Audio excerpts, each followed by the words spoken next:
ஓவியம் 11. வேங்கை அரண்மனையின் மூத்த வாரிசான சமுத்திரவர்மன் சிட்டுவின் கழுத்தில் தாலியை கட்டி அவனது மனைவியாக்கி அந்த அரண்மனையில் அவளை நிரந்தரமாக தங்கிக் கொள்ளும் அங்கீகாரத்தை கொடுத்து ஒரு வாரம் ஆகியிருந்தது. இந்த ஒரு வாரத்தில் அந்த வேங்கை அரண்மனைக்குள் பலவித நிகழ்வுகள் நடந்து முடிந்திருந்தது. அன்று ஹாஸ்பிட்டலில் அனுமதிக்கப்பட்டிருந்த அச்சுவோ டாக்டர் கூறியிருந்த 4 மணி நேரத்திற்கு பிறகு மீண்டுமாக நினைவு திரும்பி பழைய நிலைக்கு வந்திருந்தான். அச்சு கண் விழித்ததை அறிந்ததும் சந்தோஷத்தில் இதழ் விரித்த சிட்டுவோ அவனை அனுமதிக்கப்பட்டிருந்த அறைக்குள் நுழைந்து ஒரு மூச்சு அழுது கரைந்துவிட்டுத்தான் ஓய்ந்தாள். அவளது கழுத்தில் கிடந்த தாலியையும் அவளது மனக்கோலத்தையும் பார்த்த அச்சுவுக்கு எதிலிருந்தோ தப்பித்த ஒரு நிம்மதி தோன்ற அவளை மனமாற ஆசிர்வதித்தவன் இனி எதை பற்றியும் எண்ணாது அவளுடைய வாழ்க்கையை பார்க்க சொல்லி புத்திமதி கூறி அங்கிருந்து அனுப்பி வைத்திருந்தான். அடுத்து 2 நாளிலேயே அச்சுவும் ஹாஸ்பிட்டலில் இருந்து டிஸ்சார்ஜ் ஆகி வீட்டிற்கு அழைத்து வரப்பட்டிருந்தான். வேங்கை அரண்மனையின் மூத்த மருமகளாகிவிட வேண்டும் என்ற ஒரே வெறியுடன் விதவிதமாக கனவு கண்டு காயை நகர்த்தி வந்திருந்த நிருப்பமா அடங்கிய மூவர் கூட்டணியோ அது நடக்காது போனதில் சந்தன வேங்கையிடம் வந்து நீலிக்கண்ணீர் வடித்து ஒரு பெரிய டிராமாவை நடத்திவிட்டு சென்றிருந்தனர். வேங்கையவன் செய்த திடீர் செயலில் அவருக்கும் அதிருப்திதான் என்றாலும் இப்போது அவர் இருக்கும் சூழலில் அவனை எதிர்த்து கொண்டு எதுவும் செய்ய முடியாதே என்ற நிதர்சனத்தை உணர்ந்தவர் ரங்கநாயகிக்கு ஆறுதல் சொல்லி அனுப்பி வைத்திருந்தார். கடந்த ஒரு வாரமாக வேங்கை அரண்மனைக்குள் ஒருவித இறுக்கமான சூழல்தான் நிலவி வருகிறது. அரண்மனை வாசிகளையும் அங்கு பணியாற்றும் வேலையாட்களையும் தவிர வேறு யாருக்கும் வேங்கைவனின் திருமணம் பற்றிய செய்தி கசிய விடாமல் பார்த்து கொண்டாலும் எவ்வளவு நாளுக்குத்தான் அதை மறைத்து வைக்க முடியும் என்று எண்ணிய ரூபினி அம்மாவோ தகுந்த நேரம் பார்த்து சமரிடமும் சந்தன வேங்கையிடமும் அது குறித்து பேச காத்து கொண்டிருந்தார். ரூபினி அம்மாவின் நேரமோ என்னமோ அன்றைக்கு என்று பார்த்து அவரது மூத்த மைந்தன் வேங்கையவன் வழக்கத்திற்கு மாறாக நேரமாகவே வீடு திரும்பியிருந்தான். காரை அதன் தரப்பிடத்தில் நிறுத்திவிட்டு இறங்கியவனோ வாயிலிருந்தே கண்களால் அளந்தபடி அவனது சின்ன சிட்டு எங்கேனும் தென்படுகிறாளா என்று ஆராய்ந்தபடி நடந்து வந்தான். பல அடி தூரம் பறந்து விரிந்திருந்த முன்பக்க தோட்டத்தில் அவள் இருப்பதற்கான அறிகுறி தெரியாமல் போக ஒருவித ஆவலுடன் அரண்மனைக்குள் நுழைந்தான். இதற்கு முன்னால் இப்படித்தான் இருந்தானா என்று கேட்டால் பதில் என்னவோ பூஜ்யம்தான். எதனால் இந்த திடீர் ஆவல் என்று கேட்டால் கொஞ்சமும் யோசிக்காது கிருஷ்குட்டியை காண்பதற்காக வந்த ஆவலில்தான் என்று கூறி முழு பூசணிக்காயையும் சோற்றில் மறைத்து வைப்பான் வேங்கையவன். அன்று அச்சுவை அனுமதித்திருந்த ஹாஸ்பிட்டலில் இரவு வரை அவன் கூட இருந்துவிட்டு அதன் பிறகு நிக்கியை வர சொல்லி பார்த்து கொள்ள சொன்னவன் சிட்டுவை அழைத்து கொண்டு அரண்மனைக்கு வந்து அவளை இறக்கிவிட்ட கையோடு வெளியே கிளம்பி சென்றிருந்தான். பெயருக்குத்தான் இருவருக்கும் திருமணம் என்ற ஒன்று நடந்து முடிந்திருந்தது. வேங்கையவனின் கையால் தாலியை வாங்கிய காரணத்தால் சிட்டுவோ அந்த வேங்கை அரண்மனையின் மூத்த மருமகளாக அடியெடுத்து வைத்திருந்தாள். ஆனால் இந்த ஒரு வாரமாக இருவரும் அவரவர் அறைக்குள் தான் தனித்தீவாக வசித்து வருகின்றனர்.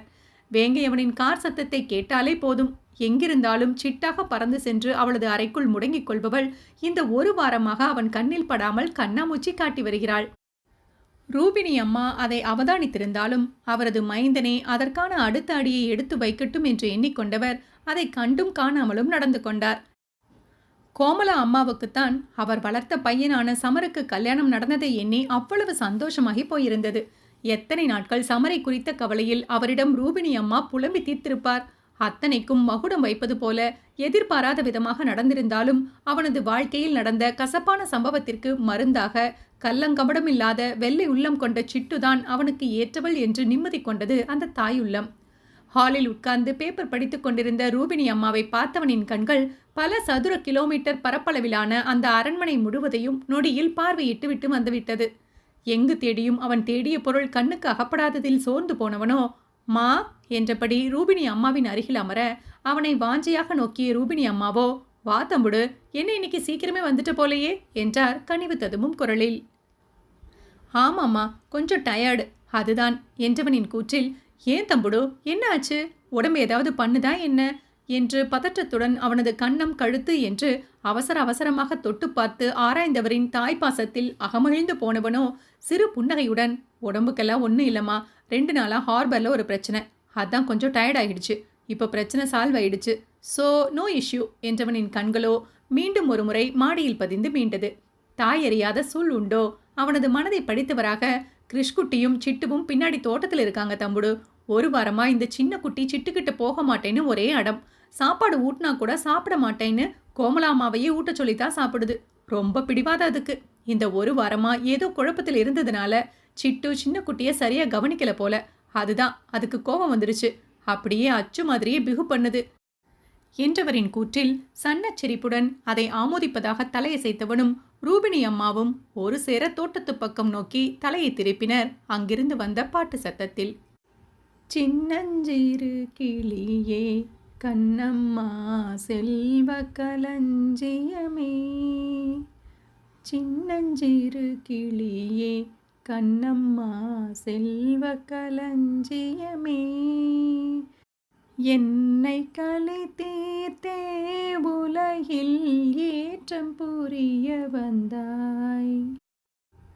கையில் வெள்ளை கிண்ணத்தில் மாலை நேர சிற்றுண்டியை வைத்துக்கொண்டு தோட்டத்தில் ஆடி ஓடிக்கொண்டிருந்த கிருஷ்குட்டிக்கு அதை ஊட்ட முயன்றவளோ அதை வாயில் வாங்காமல் போக்கு காட்டியவனே அவளின் பால் கட்டி போடும் வண்ணம் அவளது காந்த குரலில் சின்ன கண்ணனின் பாடலை அவளது தேன் குரலில் பாடத் தொடங்கியிருந்தாள். சிட்டுவின் பாட்டு என்றாலே கிருஷ்குட்டிக்கு கொல்லை பிரியம்தான்.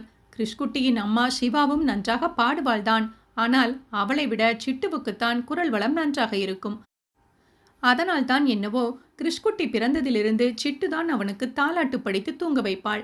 கிருஷ்குட்டி சாப்பிட மறுத்து முரண்டு பண்ணியதும் அவளது ஆயுதமான பாடலை பாடி கிருஷ்குட்டியை ஈர்க்க முயற்சிக்க, அதுவும் அவளது மயக்கும் மந்திர குரலுக்கு கட்டுப்பட்டு அப்படியே விழி அகலாமல் அவளையே பார்த்து கொண்டு நின்றிருந்தது. இதுதான் சாக்கு என்று மெய்மறந்து நின்ற கிருஷ்குட்டியின் வாயில் மரவள்ளி கிழங்கு ஒரு வில்லையை திணித்தவள் அப்படியே அவளது பாடலையும் சிறு புன்னகையுடன் தொடர்ந்தாள். உச்சிதனை முகர்ந்தால் கர்வம் ஓங்கி வளருதடி, உச்சிதனை முகர்ந்தால் கர்வம் ஓங்கி வளருதடி என்று பாடியவளோ கிருஷ்குட்டியை ஒற்றை கையால் அணைத்து அவனது உச்சியில் ஆத்மார்த்தமாக ஒரு முத்தத்தை பதித்திருந்தாள்.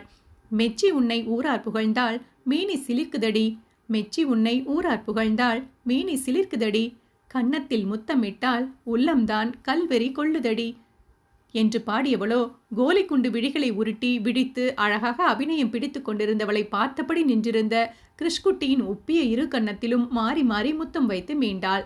ஆடலும் பாடலுமாக அவளை மறந்து வில்லாய் வளைந்து ஆடி பாடி கொண்டிருந்தாலும் இடையிடையே ஒவ்வொரு வாயாக மரவள்ளி கிழங்கையும் அவனது வாயில் திணிக்க மறக்கவில்லை சிட்டு.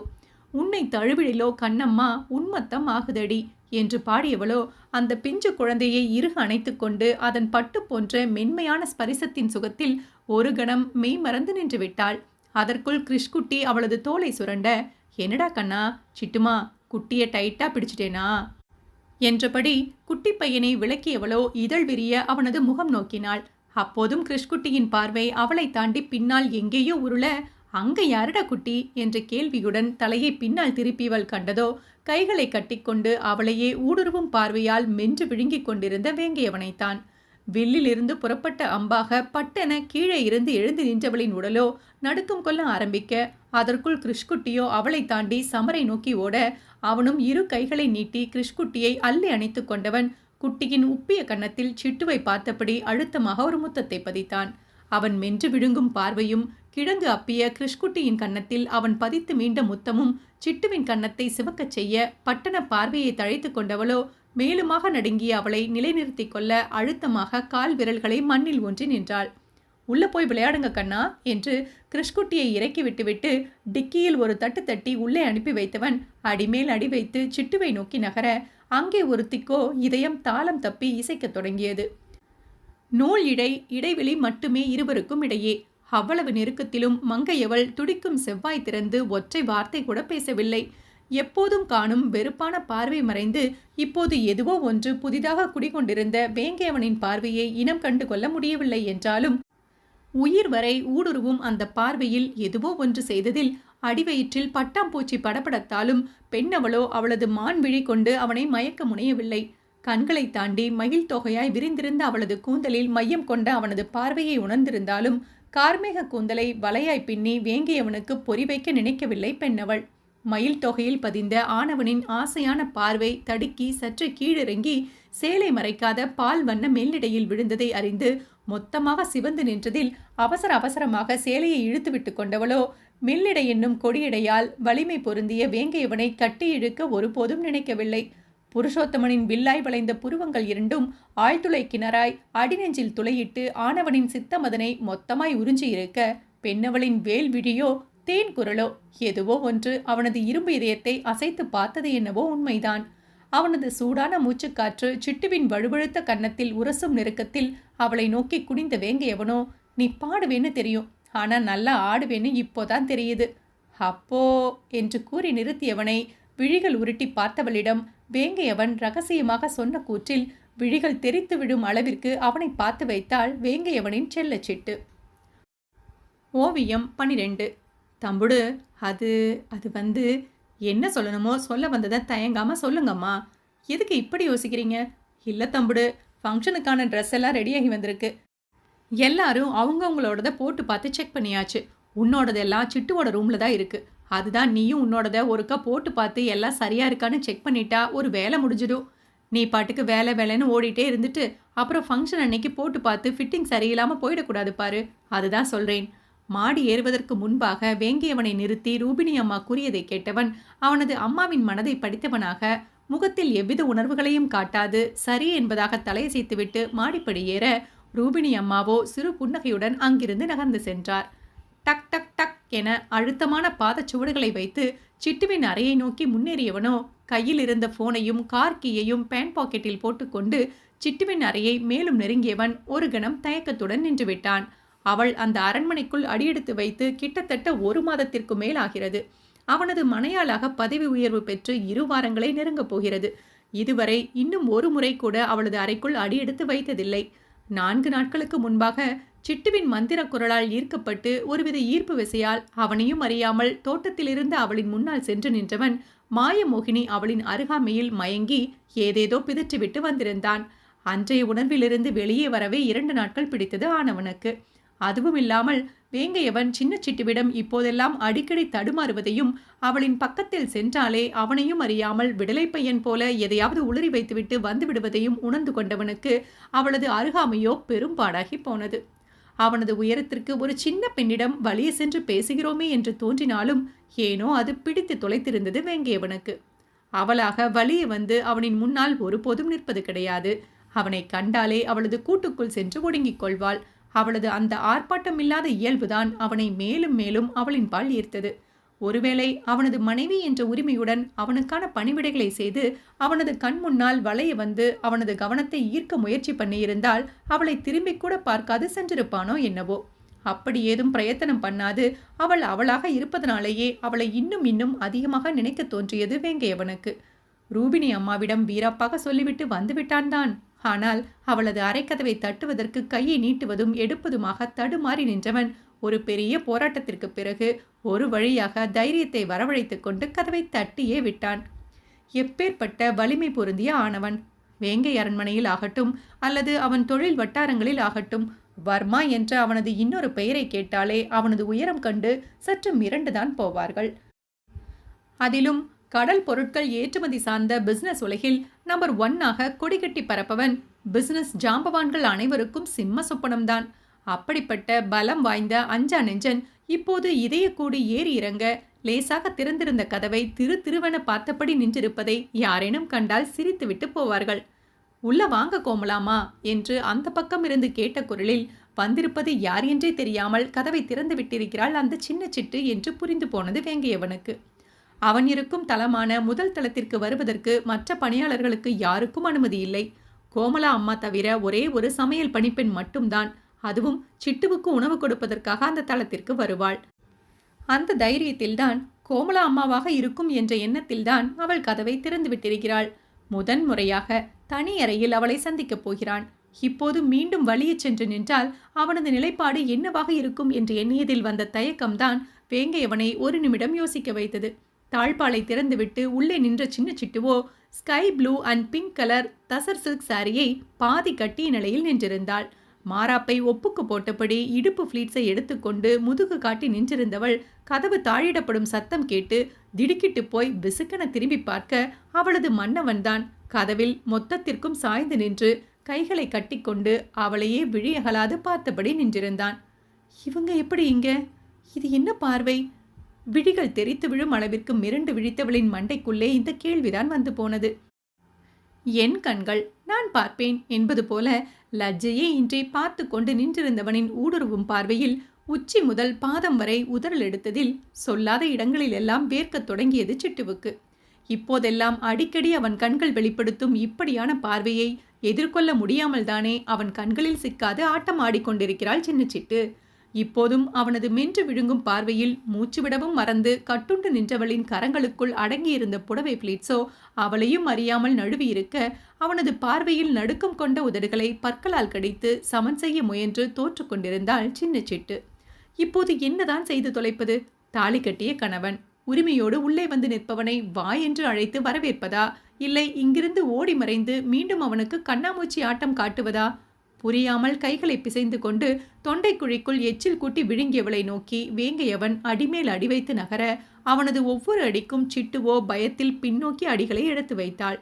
அவன் மீதிருந்த கவனத்தில் கால்கள் தள்ளாட பின்னோக்கி நகர்ந்தவளின் தோளில் தொடுத்து கொண்டிருந்த முந்தானை மொத்தமாக சரிந்து விழுந்து சதி செய்து ரவிக்கையுடன் நிற்கும் நிலைக்கு தள்ளியதை எண்ணி திடுக்கிட்டு விழித்தவளின் கரங்களோ தன்னிச்சையாக அவனது முன்னழகை மறைத்து கொண்டது. ஐயோ கடவுளே, இது என்ன சோதனை, என்ன பண்ணி வச்சிருக்கேன் என்று எண்ணி மேலும் நடுங்கியவளுக்கு எதிரில் இருந்தவனை எதிர்கொள்ள திராணி என்றி போக, சுவற்றோடு சென்று முட்டி நின்றவளோ அரைகுறை ஆடையுடன் நிற்பதில் நாணியவளாக தலையை குனிந்து கொண்டு நின்று கொண்டாள். அழுத்தமான காலடி தடத்துடன் நிதானமாக நடந்து வந்தவனின் காலில் தட்டுப்பட்ட புடவை தலைப்பை குனிந்து கைகளில் எடுத்தவன் அப்படியே அதை கொஞ்சம் கொஞ்சமாக சுருட்டியபடி சுவரோடு சுவராக பல்லி போல ஒட்டி நின்று மொத்தமாய் சிவந்திருந்தவளை 4 எட்டில் அடைந்தவன் அவள் மேனியில் மிச்சம் தடுவியிருந்த புடவையையும் வேகமாக அவனை நோக்கி இழுக்க, அதோடு சேர்த்து பஞ்சு பொதியாக அவளும் அவன் மீது மோதி நின்றாள். மாமிசமலையின் மீது மோதியதில் பதறி விலகி போனவளின் செயலை உணர்ந்து வேகமாக அவனது கையிலிருந்த புடவையால் அவளை சுற்றி மீண்டும் அவனோடு சேர்த்து அணைத்தவன், எதுக்கு இப்படி என்னை பார்த்தா ஏதோ பேய பார்த்தது மாதிரி பயந்து நடுங்கிற? என்னை பார்த்தா அவ்வளவு கொடூரமாவா இருக்கு என்றவனின் கேலி இழையோடிய கேள்வியில் மைவிழிகளை உருட்டி அவனை நோக்கினாள் வேங்கையவனின் சின்ன சிட்டு. இப்படி சூடான மூச்சுக்காற்று உரச கேள்வி கேட்டு வதைக்காமல் இந்த கேள்வியை சற்று தள்ளி நின்று கேட்டு துளைத்தால்தான் என்ன என்று உள்ளுக்குள் அவஸ்தையாக எண்ணியவளோ, வந்து என்றால் காற்றுக்கும் வலிக்காத குரலில். அவளது அவஸ்தையைக் கண்டு வேங்கையவனுக்குள் எதுவோ ஒன்று தடம் புரள புடவையோடு சேர்த்து மேலும் அவளை இறுக்கியவன், அன்னைக்கு தோட்டத்தில் வச்சு உன்கிட்ட என்ன சொன்னேன்? எனக்காக ஒரு பாட்டு பாடி அதுக்கு நீ டான்ஸ் ஆடணும்னு சொன்னேனா இல்லையா? ஆனா நீ 4 நாளா என் கண்ணிலேயே சிக்காம டேக்கா கொடுத்துட்ருக்க. சரி, இப்ப சொல்லு, எப்ப எனக்காக ஒரு பாட்டு பாடி அதுக்கு டான்ஸ் ஆடி காமிப்ப என்று கேட்டு வைத்தவனின் குரல் குலைந்து ஒலித்ததோ என்று அவனுக்கே சந்தேகம்தான். அது வந்து இன்னொரு நாள் கண்டிப்பா பாடி ஆடுறேனே. இப்போ கிருஷ்குட்டி வந்துடுவான் ப்ளீஸ் என்று உள்ளெழுந்த குரலில் இழுத்தவளை அழுத்தமாக பார்த்தவனோ, அதெல்லாம் கிருஷ்குட்டி இப்போ வரமாட்டான், கோமலா அம்மா கூட முன்னாடி தோட்டத்தில் விளையாடிக்கிட்டு இருக்கான் என்று கூறி அங்கிருந்து விடுபடும் அவளது எண்ணத்திற்கு முற்றுப்புள்ளி வைத்தவன் அவளது முகவடிவை விரல் கொண்டு அளந்ததோடு அதை ஒவ்வொன்றாக ஆழ்மனதில் உள்வாங்க தொடங்கினான். மாசு மறுவற்ற பால் வண்ண முகம், அழகுதான் என்றாலும் அதைவிட அவளது முகத்தில் நர்த்தனமாடிய நாணம்தான் இன்னும் அழகாக்கி காட்டியது மங்கையவளை. குத்தீட்டியாய் உயிர்வரை ஊடுருவும் வேல்விழி அழகுதான் என்றாலும் அதைவிட அவனிடம் மொழி பெயர்க்கும் அவளின் விழியின் மொழிகள்தான் அழகு. வில்லாய் வளைந்த அடர்ந்த புருவங்கள் இரண்டும் அழகுதான் என்றாலும் அதைவிட அவளது புருவ கேள்விகள்தான் அழகோ அழகு. பற்களால் சிக்குண்டு கிடக்கும் சிவந்த செவ்விதழ்கள் அழகுதான் என்றாலும் அதைவிட அது தரும் 7ஆம் சுவைதான் அழகு. அதை எண்ணும் போதே வேங்கையவனின் வறண்ட இதழ்களை அவனது நாவால் ஈரப்படுத்தி கொண்டான். அவள் வாயிலிருந்து உதிர்க்கும் மந்திர சொற்கள் அழகுதான் என்றாலும் அதைவிட அந்த சொல்லின் பாவம்தான் அழகு. அழகாய் வளைந்திருந்த சங்கு கழுத்து அழகுதான் என்றாலும் அதைவிட அவளது கழுத்தின் குழைவுகள்தான் பேரழகு. அவளது உருண்டை முகத்துக்கு எடுப்பாய் காட்டிய கூரிய மூக்கு அழகுதான் என்றாலும் அதைவிட மூக்கிலிருந்து வெளிவரும் முனகள்தான் இன்னும் அழகு. வளையல் பூட்டிய வழுவழுப்பான கைகள் இரண்டும் அழகுதான் என்றாலும் அதைவிட அபிநயம் பிடிக்கும் வளைவுகளோ பேரழகு. தத்தி தத்தி ஆடும் வாழைத்தண்டு கால்கள் அழகுதான் என்றாலும் அதைவிட கிருஷ்குட்டியை தாங்கும் அவளது பூமடிதான் எப்போதும் பேரழகு. நீண்ட வெண்டை பிஞ்சு விரல்கள் அழகுதான் என்றாலும் அதைவிட அதன் மென்மையான தீண்டலோ பேரழகு. கார்மேகமாய் அடர்ந்த கூந்தல் அழகுதான் என்றாலும் அதைவிட அதன் பொலிவுதான் பேரழகு. செதுக்கி வைத்த சிற்றிடை அழகுதான் என்றாலும் அதைவிட இடையின் இணக்கம்தான் பேரழகு. வஞ்சமில்லாத மலர் மஞ்சம் அழகுதான் என்றாலும் அதைவிட மங்கையவளின் உள்ளம்தான் பேரழகு. கடைசியாக நிலை கொண்ட இடத்தை விட்டு கண்கள் நகர்வேனா என்று சண்டித்தனம் பண்ண, அதற்கு மேலும் அவளின் அருகில் இருந்தால் அவனது கற்பு அவ்வளவுதான் என்று எண்ணி டக்குன்னு அவளை விடுவித்தவன், சரி, எங்க ஃபங்க்ஷன் ட்ரெஸ் எல்லாம்? அம்மா அதெல்லாம் போட்டு பார்க்க சொல்லி அனுப்பிவிட்டாங்க என்று சமாளித்தபடி அவளை விட்டு நகர்ந்து புறமுதுகு காட்டி நின்றவனோ பிடித்து வைத்திருந்த மூச்சுக்காற்றை உஃப் என வெளியேற்றி சற்று ஆஸ்வாசப்படுத்தி கொண்டான். அவளுக்கு முதுகு காட்டி சற்று தள்ளி சென்று நின்றவனின் செயலில் சிட்டுவுக்கும் அன்னவரை இருந்த அவஸ்தை மட்டுப்பட அவசர அவசரமாக திரும்பி நின்று புடவையை ஒன்றுக்கு இரண்டாக சுற்றி கொண்டவள் வேகமாக சென்று மரபீரோவில் இருந்த பைகளை எல்லாம் எடுத்து வந்து கட்டிலில் வைத்து அவனுக்கானதை எடுத்து கரம் நடுங்க அவனிடம் நீட்டினாள்.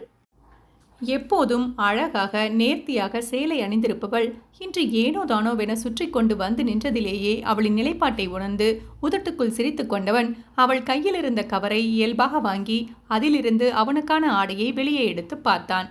எப்படியும் அவனது அறைக்கு சென்று போட்டு பார்ப்பான் என்று எண்ணியபடி நின்றிருந்தவளின் எண்ணத்தில் வெடி வைத்து தகர்த்தவன் அவளது கைகளில் அவனுக்கான உடையை கொடுத்துவிட்டு அவனது சட்டை பட்டனை ஒவ்வொன்றாக கழற்றத் தொடங்கினான்.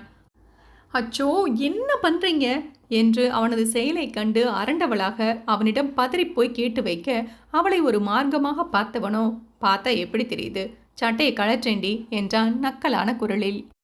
அதற்கு மேல் அவள்தான் என்ன சொல்வாள்? உரிமையோடு டீ போட்டு பேசுபவனிடம் நீ உன்னோட ரூம்ல சென்று போட்டுப்பாரு என்று சொல்ல முடியுமா என்ன என்று நினைத்து சரி எனும் விதமாக தலையசைத்து வைத்தவள் அப்படியே சோகேஸ் பொம்மை போல ஆடாது அசையாது தலையை குனிந்தபடி நின்று கொண்டாள். அவன் அணிந்திருந்த சட்டையை கழற்றி கட்டிலில் போட சென்றவன் என்ன நினைத்தானோ, நின்றிருந்தவளின் தோளில் போட்டுவிட்டு அவள் கையிலிருந்த சட்டையை எடுத்து அணிந்தவன் அடுத்ததாக பேண்டை கழற்ற முனைய கண்களை இறுக மூடி மேலுமாய் தலையை குனிந்து நின்று கொண்ட சின்ன சிட்டுவின் நாசியிலோ அவனது சட்டையில் இருந்து கமழ்ந்த அவனின் வாசனை அவளது சுவாசத்தோடு கலந்ததில் சிலிர்த்து அடங்கினாள் பெண்ணவள். அவள் நின்றிருந்த கோலத்தைக் கண்டு அவளை சீண்டி பார்க்க வேண்டும் என்ற ஆவலில்தான் வேங்கையவனும் இந்த காரியத்தை செய்ய ஆரம்பித்தான். ஒருவேளை அவனது செயலை கண்களை திறந்து பார்த்தபடி நின்றிருந்தால் அதை அப்படியே நிறுத்திவிட்டு அவனது அறைக்கு சென்று மற்றதை தொடர்ந்திருப்பானோ என்னவோ. ஆனால் வெட்கத்தில் மொத்தமாக சிவந்து நின்றதோடு கூச்சத்தில் கண்களை மூடிக்கொண்டு நின்ற அவளின் செயலில் எதுவோ ஒன்று முந்தித்தள்ள மொத்தத்தையும் போட்டுக்கொண்டு அவனை ஒருமுறை சரிபார்த்தவன் கண்களை இறுக மூடி தலையை கழுத்தோடு ஒட்டிக்கொண்டு நின்றவளின் தாடையை பற்றி அவனை நோக்கி காணச் செய்தான். இறுக மூடியிருந்த சிப்பி இமைகளை மெல்ல பிரித்து படபடக்கும் இமைகளை கொட்டியபடி நாணத்துடன் விழிகளை உருட்டி பார்த்தவளின் மின்னல் வெட்டும் பார்வையில் உயர் மின்சாரம் பாய்ச்சியதைப் போல உணர்ந்தவன் தலையை ஒருமுறை குலுக்கிக் கொண்டு பட்டண கரத்தை எடுத்துவிட்டு ட்ரெஸ் ஓகேவா பாரு என்று அவனது ஆடையை காட்டியபடி இயல்பாக கேட்டு வைத்தான்.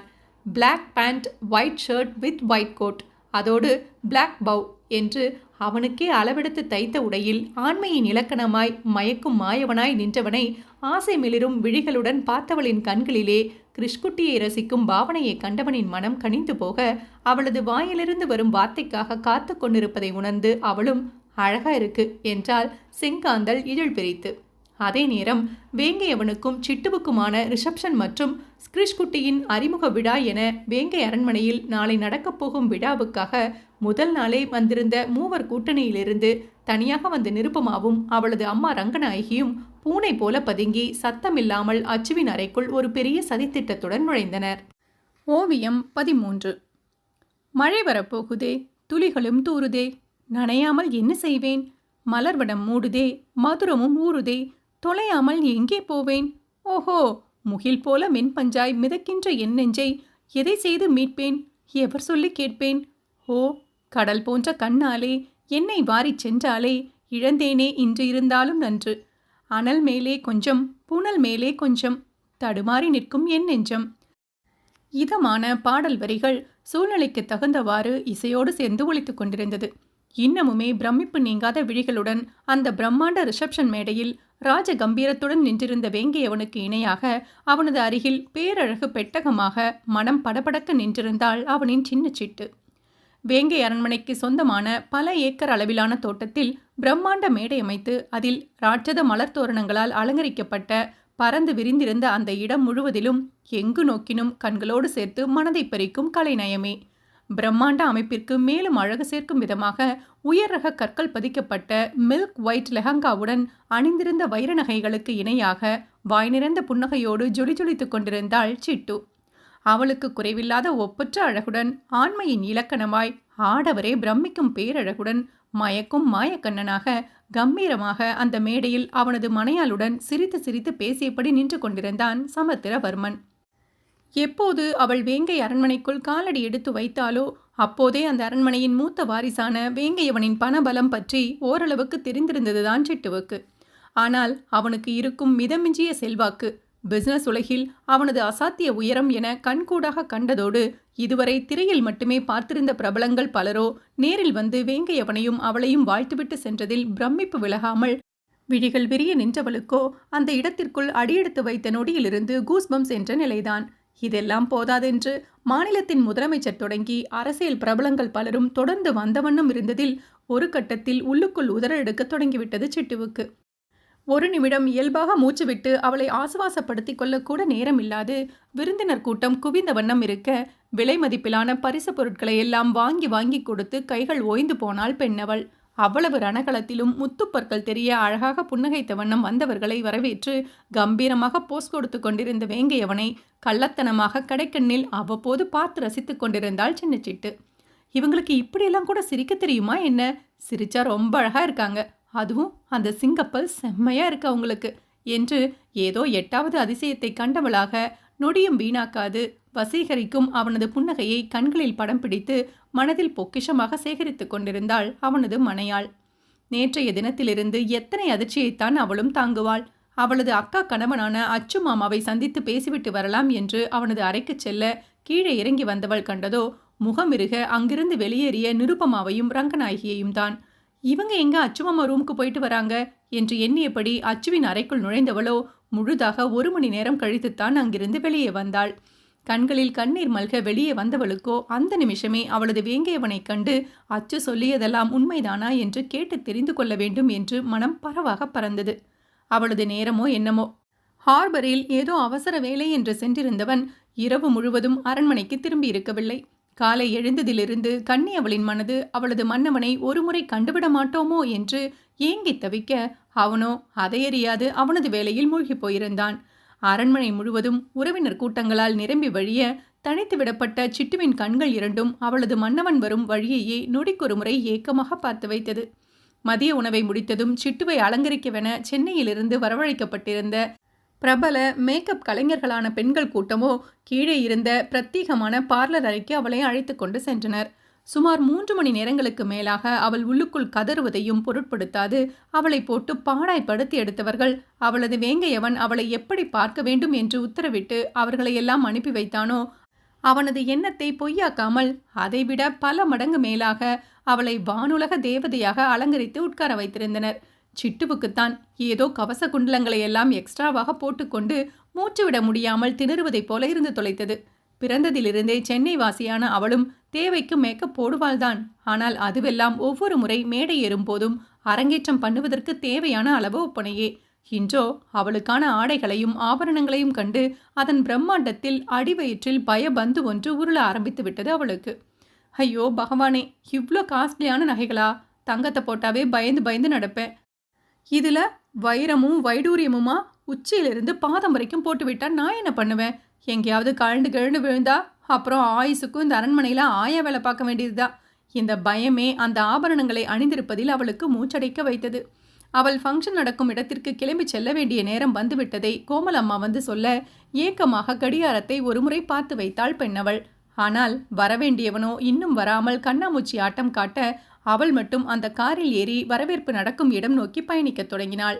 சிட்டுவை அழைத்து சென்ற காரானது மலர்வனம் போன்ற ஒரு இடத்தில் சென்று நின்றது.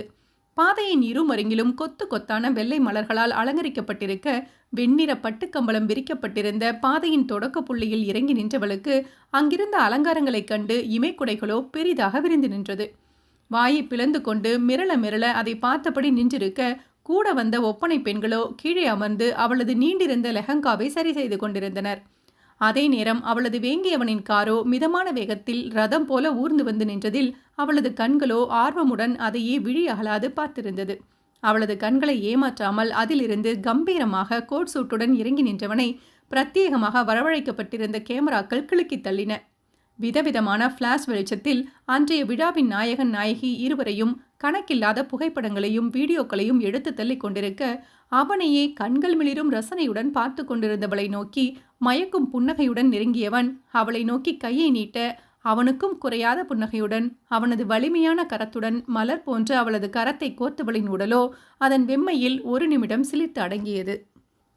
அவளது விரல்களோடு விரல்களை இறுக்கமாக கோர்த்தவன் அவளோடு இணைந்து ஜோடியாக தரையில் விரிக்கப்பட்டிருந்த வெள்ளை நிற மலர் பாதைகளில் நடந்து சென்று அவர்களுக்கான மேடையில் ஏறி அனைவருக்கும் வணக்கம் தெரிவித்துவிட்டு அங்கே போடப்பட்டிருந்த இருக்கைகளில் அவளுடன் ஒன்றாக அமர்ந்தான். வேங்கை அரண்மனையின் மொத்த குடும்பமுமே ஒன்றாக மேடையில் தோன்றி அனைவருக்கும் வணக்கம் தெரிவித்து வரவேற்றனர். அச்சுவின் வாரிசான கிருஷ்குட்டியை வேங்கை அரண்மனையில் அடுத்த தலைமுறையின் முதல் வாரிசாக அறிவித்ததோடு ஆரோன் கிருஷ்குட்டியின் பெயர் பதித்த பெரிய அளவிலான கேக்கை கட் பண்ணி அதை கொண்டாடியும் மகிழ்ந்தனர். அதனைத் தொடர்ந்து வேங்கை அவனது திருமண ரிசப்ஷன் அவனது சின்ன சிட்டுவுடன் தொடங்கியது. ஃபங்க்ஷன் தொடங்கியதுமே அங்கே ஓரமாக போடப்பட்டிருந்த அலங்கரிக்கப்பட்ட மேடையில் பாட்டுக் கச்சேரி ஆரம்பிக்க அங்கே பாடிக்கொண்டிருந்த பாடகர்களை கண்டு விழி விரித்து நின்றுவிட்டாள் வேங்கையவனின் சின்ன சிட்டு. அவளுக்கு பிடித்தமான பாடகர்கள் பலர் அந்த மேடையில் இருப்பதை கண்டவளுக்கு அதிர்ச்சியும் ஆச்சரியமும் ஒரு சேர உருவானது.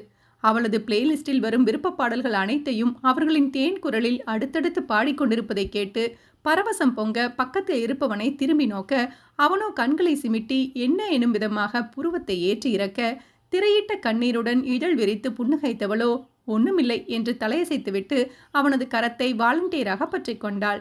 அவளது அந்த செயலில் வேங்கையவனின் கண்களில் மின்னல் வெட்டி செல்ல பற்றிய கரத்தை இறுக்கி மேலும் அதில் அழுத்தம் கூட்டியவனோ அதன் பிறகு வந்த நிமிடங்களில் விருந்தினர்களை வரவேற்பதில் படுபிசியாகி போனான்.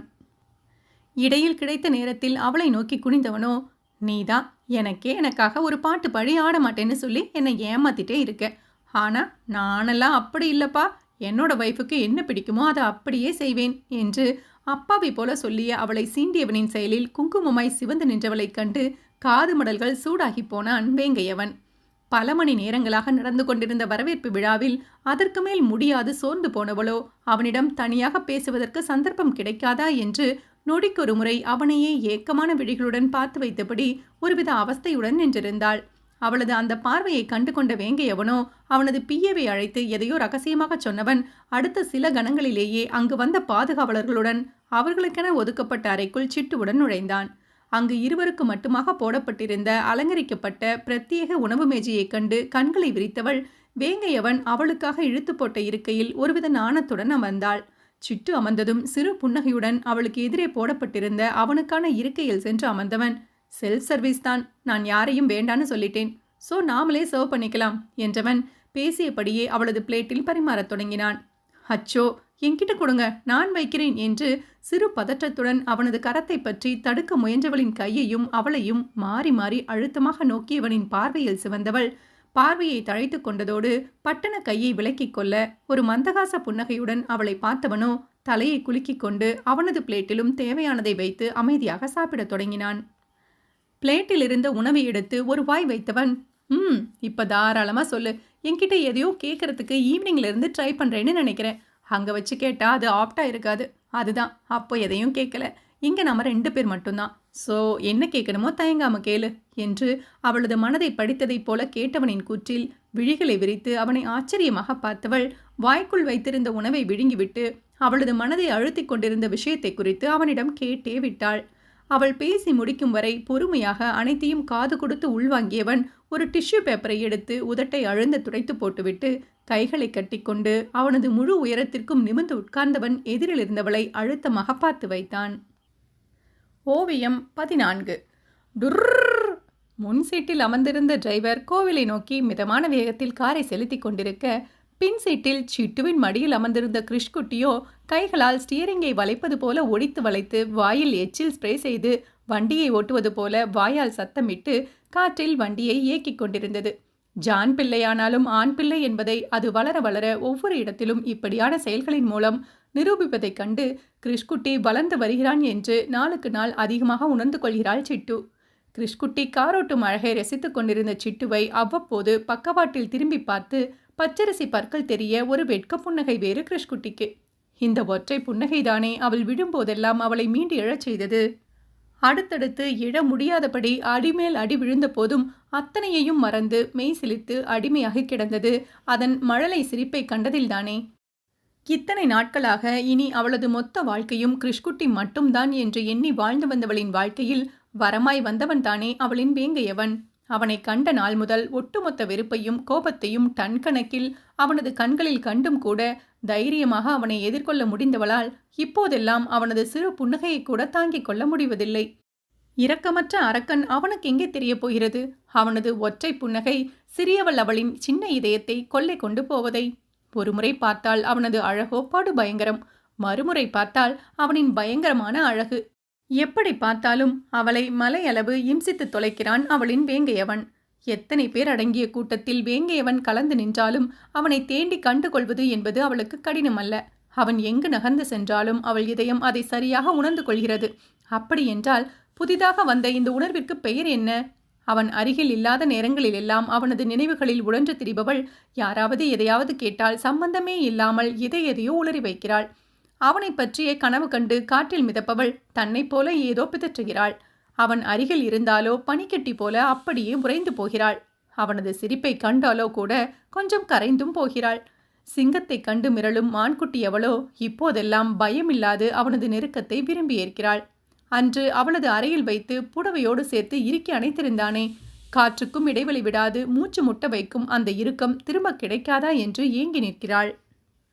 தனித்திருக்கையில் அவளை சுற்றி நடக்கும் நிஜம் மறந்து அவளது சுய நினைவிழந்து கிடப்பவளுக்கு அவன் பெயர் ஒன்றே போதுமானதாய் இருக்கிறது, அவள் மீண்டும் உயிர் தெழுந்து கொள்வதற்கு. அப்போது இதுதான் காதலா? அவனை பற்றிய கனவும் ஓயாத நினைவும் மாறி மாறி அவளை வதைக்கும் இதுதான் காதலா? உண்மை நிலை என்னவென்று புரியாமல் அவனை பற்றி மட்டுமே நினைக்கிறாள். அவளது ஆழ்மனமோ அவளின் உயிர் உருகும் நிலை வருவதற்குள் அதுதான் காதல் என்பதை உணர்த்திவிட சொல்லி அவளது வேங்கையவனிடம் மன்றாடி நிற்கிறது.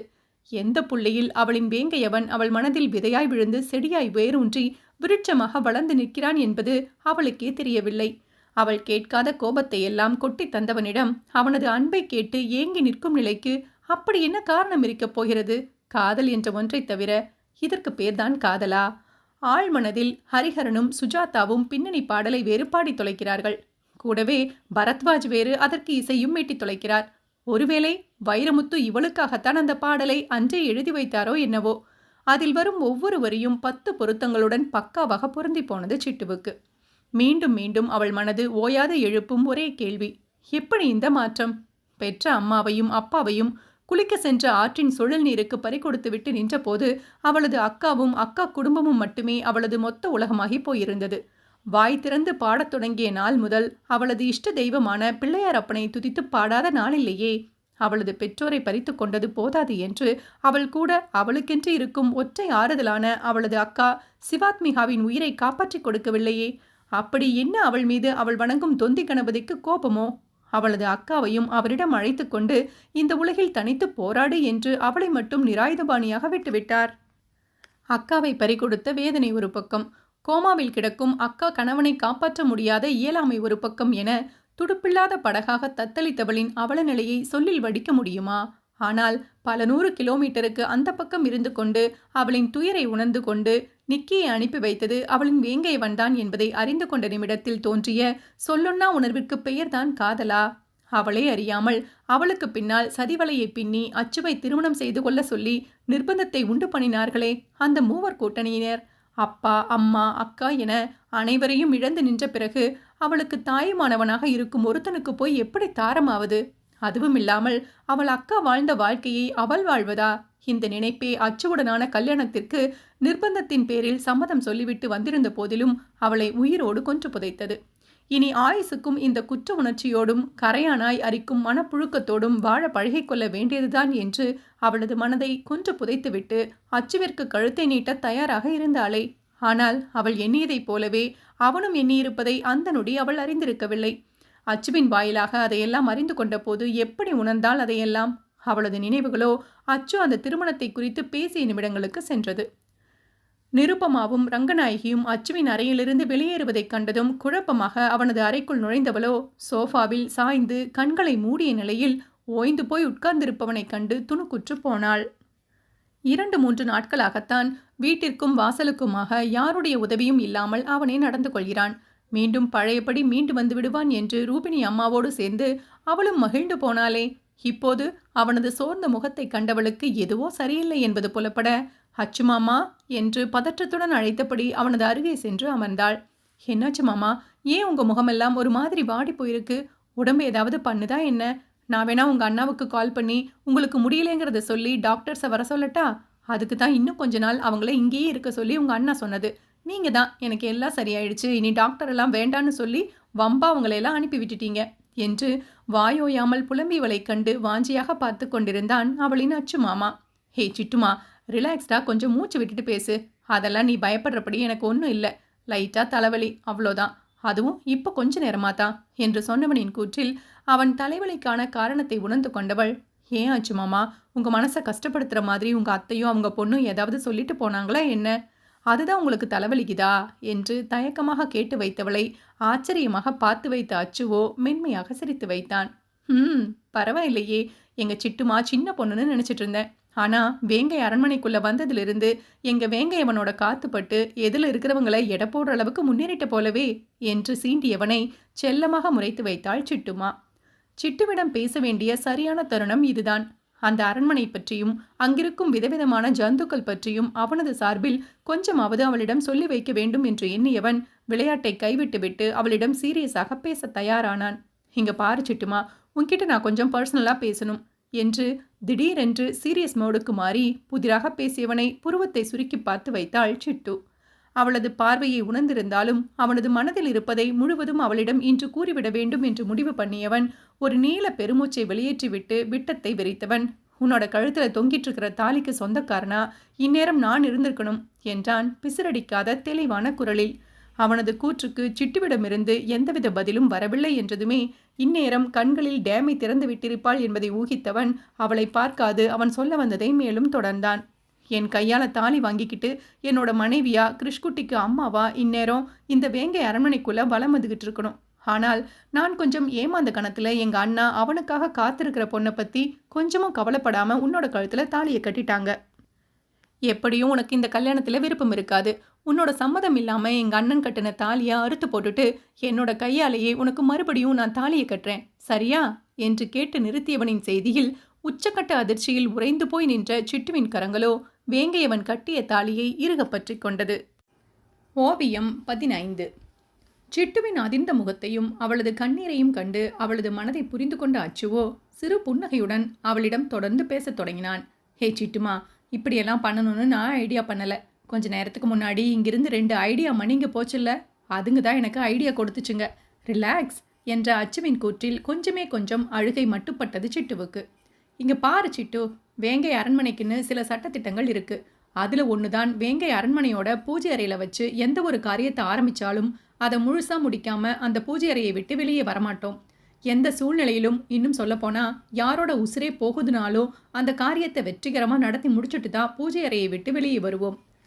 எங்கள் ரங்கநாயகி அத்தை வந்து உனக்கும் எனக்குமான கல்யாணத்தை பற்றி பேச ஆரம்பித்ததும் அவங்கள அங்கேயே வச்சு கண்ணமாக 4 அறையணும்னு எனக்கு அவ்வளோ ஆத்திரம். ஆனால் எங்கள் அத்தை விஷயத்தில் எங்கள் அப்பாவுக்கு அவங்க மேலே ரொம்ப பாசம். அவங்க கண்ணை கசக்கிட்டா போதும், அது யாராக இருந்தாலும் வெட்டி கூறு போட்டுடுவார். அதனால தான் என்னையை கட்டுப்படுத்திக்கிட்டு அவங்க சொல்கிறதையெல்லாம் பொறுமையாக கேட்டுட்டு அதுக்கு சரின்னு சம்மதம் சொன்னேன். நான் சரின்னு சொல்லலைனாலோ அவங்க வேற ஏதாவது பிளான் பண்ணுவாங்க. அப்போ தான் எங்கள் அம்மா வந்து என்கிட்ட அதை பற்றி என்னோட எண்ணம் என்னன்னு கேட்டாங்க. என்னை பற்றி தெரிஞ்சும் நீங்கள் இப்படி கேட்கலாமான்னு எங்கள் அம்மா கிட்ட சண்டை போட்டேன். அப்புறம் எதுக்குடா இந்த கல்யாணத்துக்கு சரின்னு சொன்னேன். இன்னும் 4 நாளில் கல்யாணம், இப்போ என்ன பண்ணுவேன்னு கேட்டாங்க. இந்த கல்யாணம் நடக்கும். சிட்டுவோட கழுத்தில் நிச்சயம் தாலி ஏறும். ஆனால் அதை கட்டுறது நானாக இருக்க மாட்டேன்னு சொன்னேன். என்னோட பிளானில் அம்மாவுக்கு அதிர்ச்சியும் ஆனந்தமும் ஒரு சேர உருவானாலும் இதெல்லாம் கரெக்டாக நடக்குமான்னு என்கிட்ட பயத்தோடு கேட்டாங்க. ஏன்னா அவங்களுக்கு தான் எங்கள் அண்ணனை பற்றி நல்லா தெரியுமே. இதுவரைக்கும் அண்ணாவுக்கு கல்யாணம் பண்ணி வைக்க எவ்வளோ முயற்சி பண்ணியிருப்பாங்க. எல்லாம் அட்டர் வேஸ்ட்டு. அதுதான் அவங்களுக்கும் அண்ணாவை நினச்சி பயம். ஆனால் எனக்கு தான் ஏதோ ஒரு மூலையில் கொஞ்சம் நம்பிக்கை இருந்துச்சு. நான் பிளான் பண்ண மாதிரியே நான் மயங்கி விழுந்ததும் அங்கிருந்து எல்லோரும் அதிர்ச்சியாக போய் நின்றுட்டாங்க. இப்போ என்னை ஹாஸ்பிட்டலுக்கு கூட்டிகிட்டு போகணும்னா உன் கழுத்தில் தாலி ஏறினதுக்கு அப்புறம்தான். கடைசியாக நான் நினச்ச மாதிரியே எங்கள் அண்ணா உன்னோட கழுத்தில் தாலியை கட்டிட்டு என்னையும் ஹாஸ்பிட்டல் கூட்டிகிட்டு போயிட்டாங்க என்று கூறி முடித்தவனை விழிகள் தெறிக்க பார்த்து வைத்தாள் சிட்டு. அது பொறுக்க முடியாம தான் எங்கள் அத்தையும் அவங்க மகளும் வந்து நீ எனக்கு கிடைக்க வேண்டியவன், உன்னோட கழுத்தில் இருக்கிற தாலியை கழட்டிட்டு மறுபடியும் என்ன உன் கழுத்தில் தாலியை கட்ட சொல்லி பல கிரிமினல் ஐடியாலாம் கொடுத்தாங்க. அதுக்கு தான் எதுக்கும் நீங்கள் சொன்னதையெல்லாம் எங்கள் வர்மா அண்ணா கிட்ட சொல்லி அப்புறம் ஒரு முடிவெடுக்கிறேன்னு சொன்னதும் தெரிச்சு ஓடிட்டாங்க என்றவனின் கூற்றில் நிம்மதி அடைந்தவள் அவனை நன்றி கலந்த புன்னகையுடன் பார்த்து வைத்தாள். எல்லாம் சரி, இதெல்லாம் உங்கள் அண்ணனுக்கு தெரியணும். அப்போ இருக்கு உங்கள் கச்சேரி. ஏன்டா உன்னோட மச்சினிச்சிய பிளான் பண்ணி என்னோட தலையில கட்டி வச்சிட்டியான்னு போட்டு அடிக்கிற அடியில நீங்க மறுபடியும் கோமாவுக்கு போக போறது உறுதி என்றவளை முறைத்து பார்த்த அச்சுவோ, எங்க அண்ணா கையால அடி வாங்க வைக்கிறதுல உனக்கு அவ்வளோ சந்தோஷம் என்று செல்லமாக மிரட்டினான். அதில் நாக்கை கடித்து பாவம் போல அவனை பார்த்தவளை கண்டு மனம் கனிந்தவன், அதெல்லாம் நான் சொல்லாமலேயே எங்க அண்ணனுக்கு எல்லாம் தெரியும் என்று அசால்ட்டாக கூறியவனை மீண்டும் அதிர்ச்சியாக பார்த்து வைத்தாள் சிட்டு. என்னமாமா சொல்றீங்க? உங்க அண்ணனுக்கு தெரியுமா? என்ன தெரியும்? எப்படி தெரியும் என்று பரபரத்தவளை நோக்கி, ஹே ஹே கொஞ்சம் பொறுமம்மா, இன்னைக்கு உன்கிட்ட எல்லாம் சொல்லிடணும்னு தான் உன்னை உட்கார வச்சதே. அதுக்குள்ள எதுக்கு இப்படி அவசரப்படுற? ஆமா, நீ எங்க அண்ணனை பத்தி என்ன நினைச்சுக்கிட்டு இருக்க? எதுவும் தெரியாதா அப்பாவின்னா? எங்க அண்ணன் யார் தெரியுமா? சமர்த்திர வர்மன்கிற அவருக்கு இன்னொரு பேர் இருக்கு. அது என்ன தெரியுமா? வர்மா, தி கிரேட் வர்மா. இந்த பேரை கேட்டாலே குமரி மாவட்டம் மட்டும் இல்ல, ஒட்டுமொத்த தமிழ்நாடே சும்மா அதிரும் தெரியுமா? அந்த அளவுக்கு டெரர் பீஸ் எங்க அண்ணா. எதிரில் நிற்கிறவங்களோட கண்ணை பார்த்தே அவங்க மனசை படிச்சிருவாரு. அப்படி இருக்கிறப்போ நான் பண்ற தகிடுதத்தம் தெரியாம இருக்குமா என்ன? என்னைய உன்னைய எல்லாரையும் மூஞ்சியை பார்த்தே கண்டுபிடிச்சிருப்பாங்க. அதுவும் இல்லாம எங்க அண்ணா விரும்பினா மட்டும்தான் தாலி கட்ட முடியும். யாரோ அவரை கட்டாயப்படுத்தி செய்ய வைக்க முடியாது என்றவனை ஆயாசமாக பார்த்து வைத்தாள் சிட்டு. ஐயோ, இப்ப என்ன சொல்ல வரீங்க? உங்க அண்ணனா விருப்பப்பட்டு தான் என் கழுத்துல தாலியை கட்டுனாங்கன்னு சொல்லுறீங்களா? அது அவங்களே வந்து உங்ககிட்ட சொன்னாங்களா என்ன என்று நக்கலாக கேட்டவளை சிறு சிரிப்புடன் பார்த்தவன், ஆமாம், எங்க அண்ணனே அதை என்கிட்ட சொன்னாங்க என்று கூறி அவளது தலையில் பெரிய இடியை இறக்கி இருந்தான் அவளது அச்சு மாமன். அன்னைக்கு ஹாஸ்பிட்டல்ல என்னைய கொண்டு போய் அட்மிட் பண்ணியிருந்தாங்கல்ல, அப்ப எல்லாரையும் வீட்டுக்கு துரத்தி விட்டுட்டு உன்னையும் தூங்க வச்சுட்டு எங்க அண்ணன் என்னைய பார்க்க ரூமுக்கு வந்தாங்க. அவன் கூறி நிறுத்திய செய்தியில் இன்னும் எத்தனை அதிர்ச்சியடா அண்ணனும் தம்பியும் மாத்தி மாத்தி கொடுப்பீங்க என்ற ரீதியில் பாவம் போல பார்த்து வைத்தாள் சிட்டு. அச்சுவின் என்னமோ அவனது முன்னால் இருக்கையை இழுத்து போட்டுக்கொண்டு கையை கட்டி அவனது முழு உயரத்திற்கும் நிமிர்ந்து உட்கார்ந்து பேசத் தொடங்கிய வேங்கையவன் பேசிய நொடிகளுக்கு சென்றது. சோ, நீ நினைச்ச மாதிரியே என்னைய உன்னோட மச்சினிச்சி கழுத்துல தாலியை கட்ட வச்சுட்ட. அப்புறம் எதுக்குடா இன்னமும் கோமாவில் இருக்கிற மாதிரியே ஆக்டிங் கொடுத்துட்டு படுத்துட்டு இருக்க என்று எல்லல் நிறைந்த குரலில் இதழ் வளைத்து கேட்ட வேங்கையவனின் நக்கலான கூற்றில் பட்டன கண்களை திறந்த அச்சுவோ பரிதாபமாக அவனது அண்ணன் வேங்கையவனை பார்த்து வைத்தான். என்னடா இது, அண்ணன் எப்படி கண்டுபிடிச்சாங்கன்னு நினைக்கிறியா? அதுதான், போஸ்டர் அடிச்சு ஒட்டாத குறையா உன்னோட மூஞ்சிலேயே உனக்கு இந்த கல்யாணத்துல விருப்பம் இல்லைங்கிறது தெரியுதே. அப்புறம் சிட்டுவுக்காவது இதுல விருப்பம் இருக்குமான்னு பார்த்தா அதுவும் இல்லை. 2 நாளா சோறு கூட திங்காம மேடம் உண்ணாவிரதம் இருந்து அழுது அழுது சோர்ந்து போயிருக்காங்க. அவங்க ரூம்ல இருந்து கூட்டிட்டு வரப்போ கல்யாண பொண்ணு மாதிரியா வந்தா, ஏதோ இழவு வீட்டுக்கு வர மாதிரி அப்படி ஒரு அழுக. அதான் அவளுக்கும் இதுல விருப்பம் இல்லைன்னு புரிஞ்சுக்கிட்டேன். அதுக்காக நான் கட்டின தாலியை விருப்பத்தோட ஏத்துக்கிட்டான்னு நான் சொல்ல வரல. இன்னும் சொல்ல போனா அவ கழுத்துல தாலியை கட்டினது நான் தாங்கிறது இங்க வந்து நான் சொல்ல போய் தான் அவளுக்கே தெரியும். அப்போ அவ கண்ணுல தெரிஞ்ச ஒரு நிம்மதியை பார்க்கணுமே. நான் செஞ்சது தப்பில்லைன்னு உணர வச்சுச்சு. எப்படியோ உங்க 2 பேரையும் குற்ற உணர்ச்சியிலிருந்து காப்பாற்றணுங்கிறதுக்காக சிட்டுவோட கழுத்துல தாலியை கட்டி அவளை மனைவியா ஏத்துக்கிட்டேன் என்று வேங்கியவன் கூறியதை சிட்டுவிடம் கூறி முடித்தவன், நான் தாலியை கட்டினதுனால அட்ஜஸ்ட் பண்ணிக்கிட்டு என் கூட வாழணும்னு இல்லை. எப்போ அவளுக்கு இந்த உறவு பிடிக்கலையோ அப்பவே இந்த பந்தத்திலிருந்து விலக்கு வாங்கிட்டு அவ போயிடலாம். அதுக்கான முழு உரிமையும் அவளுக்கு இருக்கு என்று வேங்கையவன் கூறிய மிச்சத்தை மனதுக்குள் கூறிக்கொண்டான். அதை கேட்ட சந்தோஷத்தில்தான் அவள் கண்ணீர் மல்க அவளது வேங்கையவனை கண்டு அவனது வாயால் ஒருமுறை கேட்க வேண்டும் என்று எண்ணியபடி எதிர்பார்த்து காத்திருந்தாள். அதற்கான நேரம் நேற்று ரிசப்ஷன் முடிந்து அந்த உணவருந்தும் அறையில் அவனுக்கும் அவளுக்குமான தனிமையில்தான் கிடைத்தது. சந்தர்ப்பம் கிடைத்ததும் தைரியத்தை வரவழைத்து கொண்டு ஒரு வழியாக அவனிடம் இதெல்லாம் உண்மைதானா என்று கேட்டுவிட்டாள். அதற்கு அவன் பார்த்தானே ஒரு பார்வை. அப்பப்பா, என்ன மாதிரியான பார்வைடாது! இப்போது நினைத்தாலும் ஒரு முறை சிலிர்த்து அடங்கியது அவளது மென்முடல். சோ, உன்னோட அச்சு மாமா எல்லாத்தையும் உன்கிட்ட சொல்லிட்டான். இனி நீ எந்தவித உறுத்தலோடையும் இருக்க வேண்டாம் என்ற வேங்கையவன் அடுத்து எதையோ கூறுவதற்குள் அவனது பிஏ வந்து யாரோ முக்கிய விருந்தினர் வரவிருப்பதை சொல்ல அவளை அழைத்து கொண்டு மீண்டும் மேடையை நோக்கி நகர்ந்தான் வேங்கையவன். அன்று அவன் கூற வருவதை முழுதாக சொல்லி முடித்திருந்தால் பின்னாளில் அவள் பெரிதாக வருந்த வேண்டி வந்திருக்காது. ஆனால் அதற்குள் விதியானது சொல்ல விடாமல் தடுத்திருக்க அதை அறியாது அவன் மீது நேசப்பயிர்களை வளர்த்து கொண்டு திரிகிறாள் பெண்ணவள். அம்மா, கோவில் வந்துருச்சு. டிரைவர் இருக்கையிலிருந்த வேங்கை அரண்மனையின் ஆஸ்தான டிரைவர் கூறியதிலிருந்து தன்னிலை பெற்றவளோ அவருக்கு சிறு தலையசைப்பை பரிசாக கொடுத்துவிட்டு காரிலிருந்து கிருஷ்குட்டியுடன் கீழே இறங்கி நின்றாள். அடுத்தடுத்த காரிலிருந்து இறங்கி நின்ற ரூபினி அம்மாவையும் அச்சுவையும் நோக்கி நகர சிட்டு கையில் இருந்த கிருஷ்குட்டியை வாங்கி கொண்டு கோமல் அம்மாவும் அச்சுவும் முன்னால் நடக்க ரூபினி அம்மாவுடன் இணைந்து நடந்து சென்றாள் சிட்டு. இந்த தம்புடுக்கு மட்டும் வீட்டில் ஏதாவது விசேஷன்னா தான் ஹார்பர்ல இருந்து ஏதாவது பஞ்சாயத்து வரும். 2 பேரும் ஒன்னா வந்திருந்தா எவ்வளோ நல்லா இருக்கும். உங்க கல்யாணத்துக்காக வேங்கைப்புறம் மக்களுக்கு அன்னதானம் போட ஏற்பாடு பண்ணியிருக்குது. அதோட உங்க 2 பேரோட பேர்லயும் சிறப்பு அர்ச்சனைக்கு சொல்லி இருக்குது. ஆனா இந்த தம்புடுவை இன்னும் காணோம் என்று ஆதங்கப்பட்ட ரூபினி அம்மாவை சிறு புன்னகையுடன் பார்த்து வைத்தாள் சிட்டு. எப்படியோ நைட்டு நடக்க போற சாந்தி முகூர்த்தத்துக்காவது உன்னோட புருஷன் வந்தா சரி. என்ன வேலையோ என்ன புள்ளையோ போ என்று ரூபினி அம்மா சலிப்பாக கூறியதில் மற்றதையெல்லாம் விடுத்து அன்றைய தினம் நடக்கப் போகும் சாந்தி முகூர்த்தத்தை எண்ணி கன்னம் சிவந்து போனாள் வேங்கையவனின் சிட்டு. இன்னும் சற்று நேரத்தில் அதே கோயிலில் வைத்து அவளது வேங்கையவனின் கடந்த காலத்தின் மிச்சமிருந்த சுவடுகளை சந்திக்கப் போகும் சிட்டு என்ன மாதிரியான மனநிலையுடன் அவனது வேங்கையவனை அன்றைய இரவு எதிர்கொள்ளப் போகிறாள்? ஓவியம் 16. கடவுளே, இனிமேலாவது என்னோட தம்புடு வாழ்க்கை நல்லா இருக்கணும். அவங்க கட்டிக்கிட்ட பொண்ணோட சேர்ந்து நல்லபடியாக குடும்பம் நடத்தணும். அவங்க 2 பேரும் குழந்தை குட்டின்னு 100 வருஷம் சந்தோஷமா இருக்கணும் என்று மனமுருகி கடவுள் முன்னால் வேண்டுதலை வைத்த ரூபினி அம்மாவோ கண்களை திறந்து எதிரே இருந்த சிவலிங்கத்தை பயபக்தியுடன் நோக்கினார். சிவசிவா என்றவர் தீபாராதனை தட்டை எடுத்துக்கொண்டு வந்து கரங்கள் கூப்பி நின்றிருந்த சிட்டுவிடம் காட்டியவர் அவளது நெற்றியில் சிறு கீற்றாக திருநீற்றை வைத்துவிட்டார். என் ஆசிர்வாதம் பண்ணுங்கம்மா என்று காலில் விழுந்தவளை நோக்கி கனிவோடு பார்த்தவர், நல்லா இருக்கணும் சித்ரா. எங்க தம்புடுவும் நீயும் குழந்தை குட்டின்னு 100 வருஷம் சந்தோஷமா வாழணும் என்று குரல் தழுதழுக்க கூறியவரின் குரலே அவர் எவ்வளவு உணர்ச்சி வசப்பட்டிருக்கிறார் என்பதை சொல்லாமல் சொல்லியது சிட்டுவுக்கு. ரூபினி அம்மாவின் பாதத்தை தொட்டு வணங்கிவிட்டு எழுந்த சிட்டுவோ பூஜை அறையில் வீற்றிருந்த சிவனை மீண்டும் ஒருமுறை வணங்கிவிட்டு உள்ளம் படபடக்க நின்றிருந்தாள். வேங்கை அரண்மனையின் பூஜை அறையில் நின்றிருந்த ரூபினி அம்மாவோ சிட்டுவிடம், எப்படியோ இப்பவாச்சும் உன்னோட புருஷனுக்கு வீட்டுக்கு வரணும்னு தோணுச்சே. கடைசி வரைக்கும் வேலையை காரணம் காட்டி கோயிலுக்கு வராம ஏமாத்திட்டாங்க. சரி சரி, பேசிட்டு இருந்தா நான் பாட்டுக்கு எதையாவது பேசிக்கிட்டே இருப்பேன். நேரம் ஆகுது பாரு. தம்புடு வேற மேலே காத்திருப்பாங்க. கோமலாம்மா பாலை காய்ச்சி வச்சிருப்பாங்க, வாங்கிட்டு மேலே போ. இனிமே கிருஷ்குட்டி கூட கோமலாம்மா தங்கிக்குவாங்க என்று மேலும் சில பல அறிவுரைகளை கூறி சிட்டுவை அனுப்பி வைக்க வெள்ளை சொம்பில் பாலை எடுத்துக்கொண்டு மாடிப்படியை தொட்டவளுக்கோ உள்ளுக்குள் உதறல் எடுக்க தொடங்கியது. அன்று சிட்டுவின் அறையில் வைத்து வேங்கையவனை தனிமையில் சந்தித்ததோடு சரி, அதற்கே அன்றைய இரவு தூக்கம் தொலைந்து போனது பெண்ணவளுக்கு. அதன் பிறகு அவர்களின் ரிசப்ஷன் அன்று அவனது அருகில் இருக்க நேர்ந்தாலும் பொது இடம் என்பதால் சற்று இயல்பாகத்தான் இருந்தாள் பெண்ணவள். இன்றோ சிங்கத்தை அதன் குகையிலேயே சென்று சந்திக்கப் போகிறது மான்குட்டி. ஒவ்வொரு படியாக அடியெடுத்து வைத்து மாடி ஏறியவளுக்கு இதயம் 2 மடங்கு வேகத்தில் துடிக்க ஆரம்பித்தது. இன்னும் சற்று நேரத்தில் வேங்கையவனை எதிர்கொள்ளப் போகிறோம் என்ற எண்ணமே அவளுக்குள் பல வேதியியல் மாற்றங்களை உண்டு பண்ணுகிறது என்றால், அவனை நேருக்கு நேர் சந்தித்தால் அதை நினைத்து பார்க்கவே மூச்சு முட்டியது சிட்டுவுக்கு. எவ்வளவு நேரம் ஆனாலும் மேலே சென்றுதானே ஆகணும்.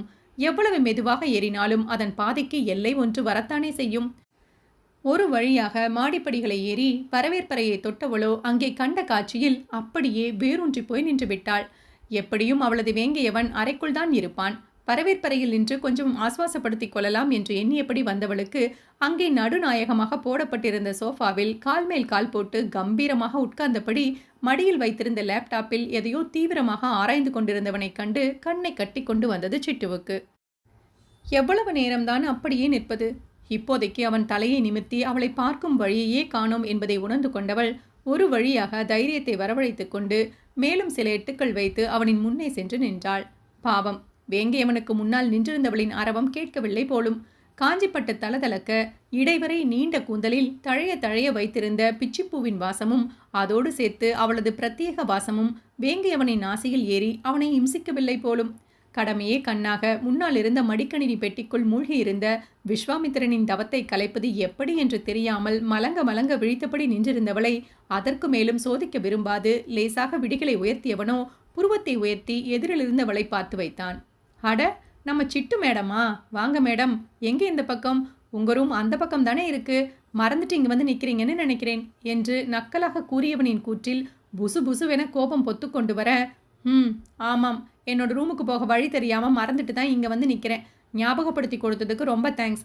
நான் வேணா இப்போ கரெக்டாக என்னோட ரூமுக்கு போயிடட்டா என்றவளை நோக்கி குறும்பு மிளிரும் கண்களுடன், ஓ தாராளமா என்று தோலை குலுக்கி அவள் செல்ல வேண்டிய வழியை கை காட்டி காண்பிக்க மேல் மூச்சு கீழ்மூச்சு வாங்க வேங்கையவனை அனல் பறக்கும் விழிகளால் முறைத்தவளோ பாதத்தை நங்கு நங்கென வைத்தபடி அவளது அறைக்குள் சென்று வேகமாக கதவை அறைந்து சாத்திக் கொண்டாள். கூடவே தாழ்பாளையும் போட்டுக்கொண்டாள். ஷப்பா, செம ஹாட் சில்லி போலையே. ஆளு தான் பார்க்க அமைதியா வாயில்லா பூச்சி மாதிரி இருக்கா. ஆனா என்ன கோபம் வருது என்று மனதுக்குள் எண்ணிக்கொண்டவன் மீண்டும் அவனது வேலையில் மூழ்கி போனான். இங்கே அவளது அறைக்குள் வந்து புகுந்து கொண்ட சிட்டுவோ குறுக்கும் நெடுக்குமாக மனதுக்குள் வேங்கையவனை வருத்தெடுத்தபடி நடைபயின்று கொண்டிருந்தாள். இவங்களுக்கு என்ன பார்த்தா எப்படி தெரியுது? ஆ, திருவிழால வழி மாறி போற பச்சை பழம் மாதிரி தெரியுதா என்ன? ரூம் மாறி வந்துட்டியான்னு கேட்குறாங்க. கொழுப்பு கொழுப்பு, உடம்பு முழுக்க கொழுப்பு என்று வாய்விட்டு புலம்பியவள் அந்த அறையை மீண்டும் ஒரு முறை ஆக்ரோஷமாக வலம் வந்தாள். ஐயோ பிள்ளையாரப்பா, இந்த ரூபினி அம்மா வேற என்னென்னவோ கனவு கண்டுட்டு 1000 புத்திமதி சொல்லி என்னை வேற மேலே அனுப்பி வச்சாங்க. ஆனால் அவங்க ஆசைப்பட்ட மாதிரி ஒரு நிகழ்வெல்லாம் நடக்கிறதுக்கு 1% கூட வாய்ப்பில்லை போலவே. அவர் தான் ஏதோ புரியாமல் சொன்னாருன்னா நானாவது கொஞ்சம் பொறுமையாக இருந்திருக்கலாம். இப்படி பொசுக்குன்னு கோச்சிட்டு வந்துட்டேனே. இப்போ காலையில் கீழே போய் ரூபினி அம்மா கேட்டால் என்ன பதில் சொல்கிறது? ஐயோ பகவானே என்று சத்தமாக புலம்பியபடி திரும்பியவளை அங்கே கைகளை கட்டிக்கொண்டு அவளை மென்று விழுங்கும் பார்வையுடன் பார்த்தபடி நின்றிருந்தான் வேங்கையவன். சேச்சே, அவராவது இங்கே வர்றதாவது, நாம தான் கதவை தாழ்பால் போட்டு வச்சிருக்கோமே என்று எண்ணியபடி கண்ணை கசக்கிவிட்டு மீண்டும் விழிகளை திறந்தவளின் முன்பாக அதே நிலையில் அதே பார்வையுடன் நின்றிருந்த வேங்கையவனை கண்டு அதிர்ச்சியில் விழிகளை விரித்தவளின் கண்களோ பக்கவாட்டில் உருண்டு கதவை நோக்க, அதுவோ அவள் சாத்திவிட்டு வந்த அந்த நிலையிலேயே இருந்தது. ஐயோ பேய் என்று அரண்டு விழிகளை பீதியுடன் உருட்டியவளோ அவனுக்கு பின்னால் இருந்த இரு அறைக்கும் பொதுவான சுவற்றில் ஒரு கதவானது இந்த அறைக்கும் அந்த அறைக்குமாக பொதுவில் வைக்கப்பட்டு திறந்த நிலையில் இருப்பதைக் கண்டு அவன் வந்த வழியை கண்டு கொள்ள, அட யமகாதகா என்று மைண்டுக்குள் எண்ணிக்கொண்டாள் ஷீட்டு. என்னங்க மேடம், கண்ணை உருட்டி உருட்டி ஒரு வழியாக நான் எப்படி வந்தேன்னு கண்டுபிடிச்சிட்டிங்க போலவே என்று ஒரு மார்க்கமாக பார்த்தபடி கேட்டவனோ அவளை நோக்கி அடிமேல் அடி வைக்க அவளும் ஒவ்வொரு அடியாக பின்னோக்கி வைத்தாள். கடைசியாக சென்று கட்டிலின் விளிம்பில் முட்டி அப்படியே பொத்தென்று அதில் தடுக்கி விழுந்து வைத்தவளை நோக்கி குனிந்தவனோ பயத்தில் பக்கவாட்டில் திரும்பியவளின் காதோரம் மேலும் குனிந்து, எனக்கு ஒன்றும் பிரச்சனை இல்லை, இங்கேனா கூட ஓகே தான். ஆனால் பாரு, அங்கே நம்ம ரூமில் வேலை மெனக்கெட்டு நிறைய செலவு பண்ணி டெக்கரேட் எல்லாம் பண்ணி வச்சுருக்காங்க. அப்புறம் அதெல்லாம் வேஸ்ட்டாக போயிடுமே, அதான் யோசிக்கிறேன் என்று உல்லாசமாக கூறியவனின் கூற்றில் கன்னம் சிவக்க பார்வையை தழைத்து கொண்டவளை அப்படியே கைகளில் அள்ளி இருந்தவனின் செயலில் ஹக் என துள்ளி விழுந்தாள் வேங்கையவனின் சிட்டு.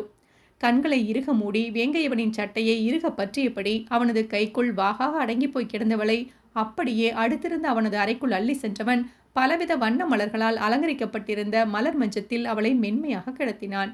மலர் படுக்கையில் விழுந்து கிடந்தவளோ அடுத்த கணமே அடித்து பிடித்து கட்டிலை விட்டு எழுந்து அவனது முன்னால் வந்து கைகளை பிசைந்து கொண்டு நிற்க, அவளை உச்சி முதல் பாதம் வரை ஆராய்ந்தவனோ, ஆமா, எங்கள் கையில் கழுத்துல எல்லாம் ஒரு ஆர்னமெண்ட்ஸும் எக்ஸ்ட்ராவாக காணோம், இந்த தாலிக்குடி மட்டும்தான் இருக்கு என்று கேட்டபடி அவளது கழுத்தில் கிடந்த தாலியை எடுத்து பார்த்ததில் உரசிய அவனது விரல்களின் ஸ்பரிசத்தில் அடிவயிற்றில் எதுவோ ஒன்று தடம் புரண்டது பெண்ணவளுக்கு. அது அம்மா நகைகளெல்லாம் கொடுத்து போட்டுட்டு தான் போக சொன்னாங்க, நான் தான் அதெல்லாம் பழக்கம் இல்லைன்னு வேண்டான்னு சொல்லிட்டேன் என்றவளின் காதோரம் குனிந்து அவளது காது மடலில் உதடுகள் உரசும்படி, இன்னைக்கு வேணா உன்னோட விருப்பத்துக்கு மதிப்பு கொடுக்குறேன், ஏன்னா எனக்கும் காட்டுறதுக்கு கஷ்டமாக இருக்கும் பாரு, இன்னைக்கு நிலைமைக்கு இந்த தாலிக்குடி கூட இடைஞ்சல் தான், இருந்தாலும் அட்ஜஸ்ட் பண்ணிக்கிறேன்.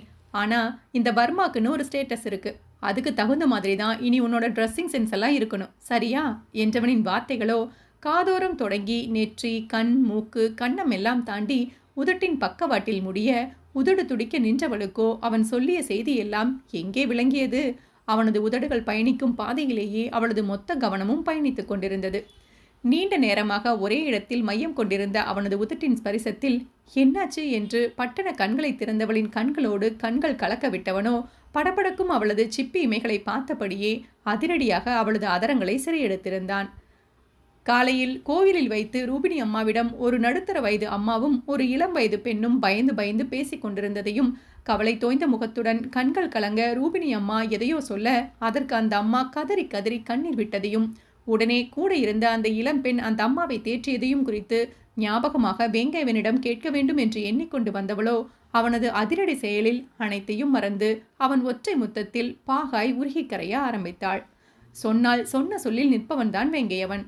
பல மணி நேரம் விதவிதமாக நீடித்த முத்தக்களத்தில் சோர்ந்து போய் கண்கள் சொருகி மயங்க ஆரம்பித்தவளின் கண்ணி போன இதழ்களை விடுத்து அடுத்த இலக்கை நோக்கி கழுத்தின் கீழே பயணத்தை தொடங்கியவன் சொன்னது போலவே அவனது மேனியை தழுவியிருந்த ஒவ்வொன்றிற்கும் விடுதலை தந்திருந்தான். ஐயோ பாவமே என்று அவளது தாலிக்குடிக்கு மட்டும் கருணை காட்டியிருந்தவன் மற்ற அனைத்தையும் துறந்து வெட்கத்தில் சிவந்து நின்றவளை கைகளில் அள்ளி இருந்தவன் அப்படியே அவளோடு இணைந்து படுக்கையில் உருண்டிருந்தான்.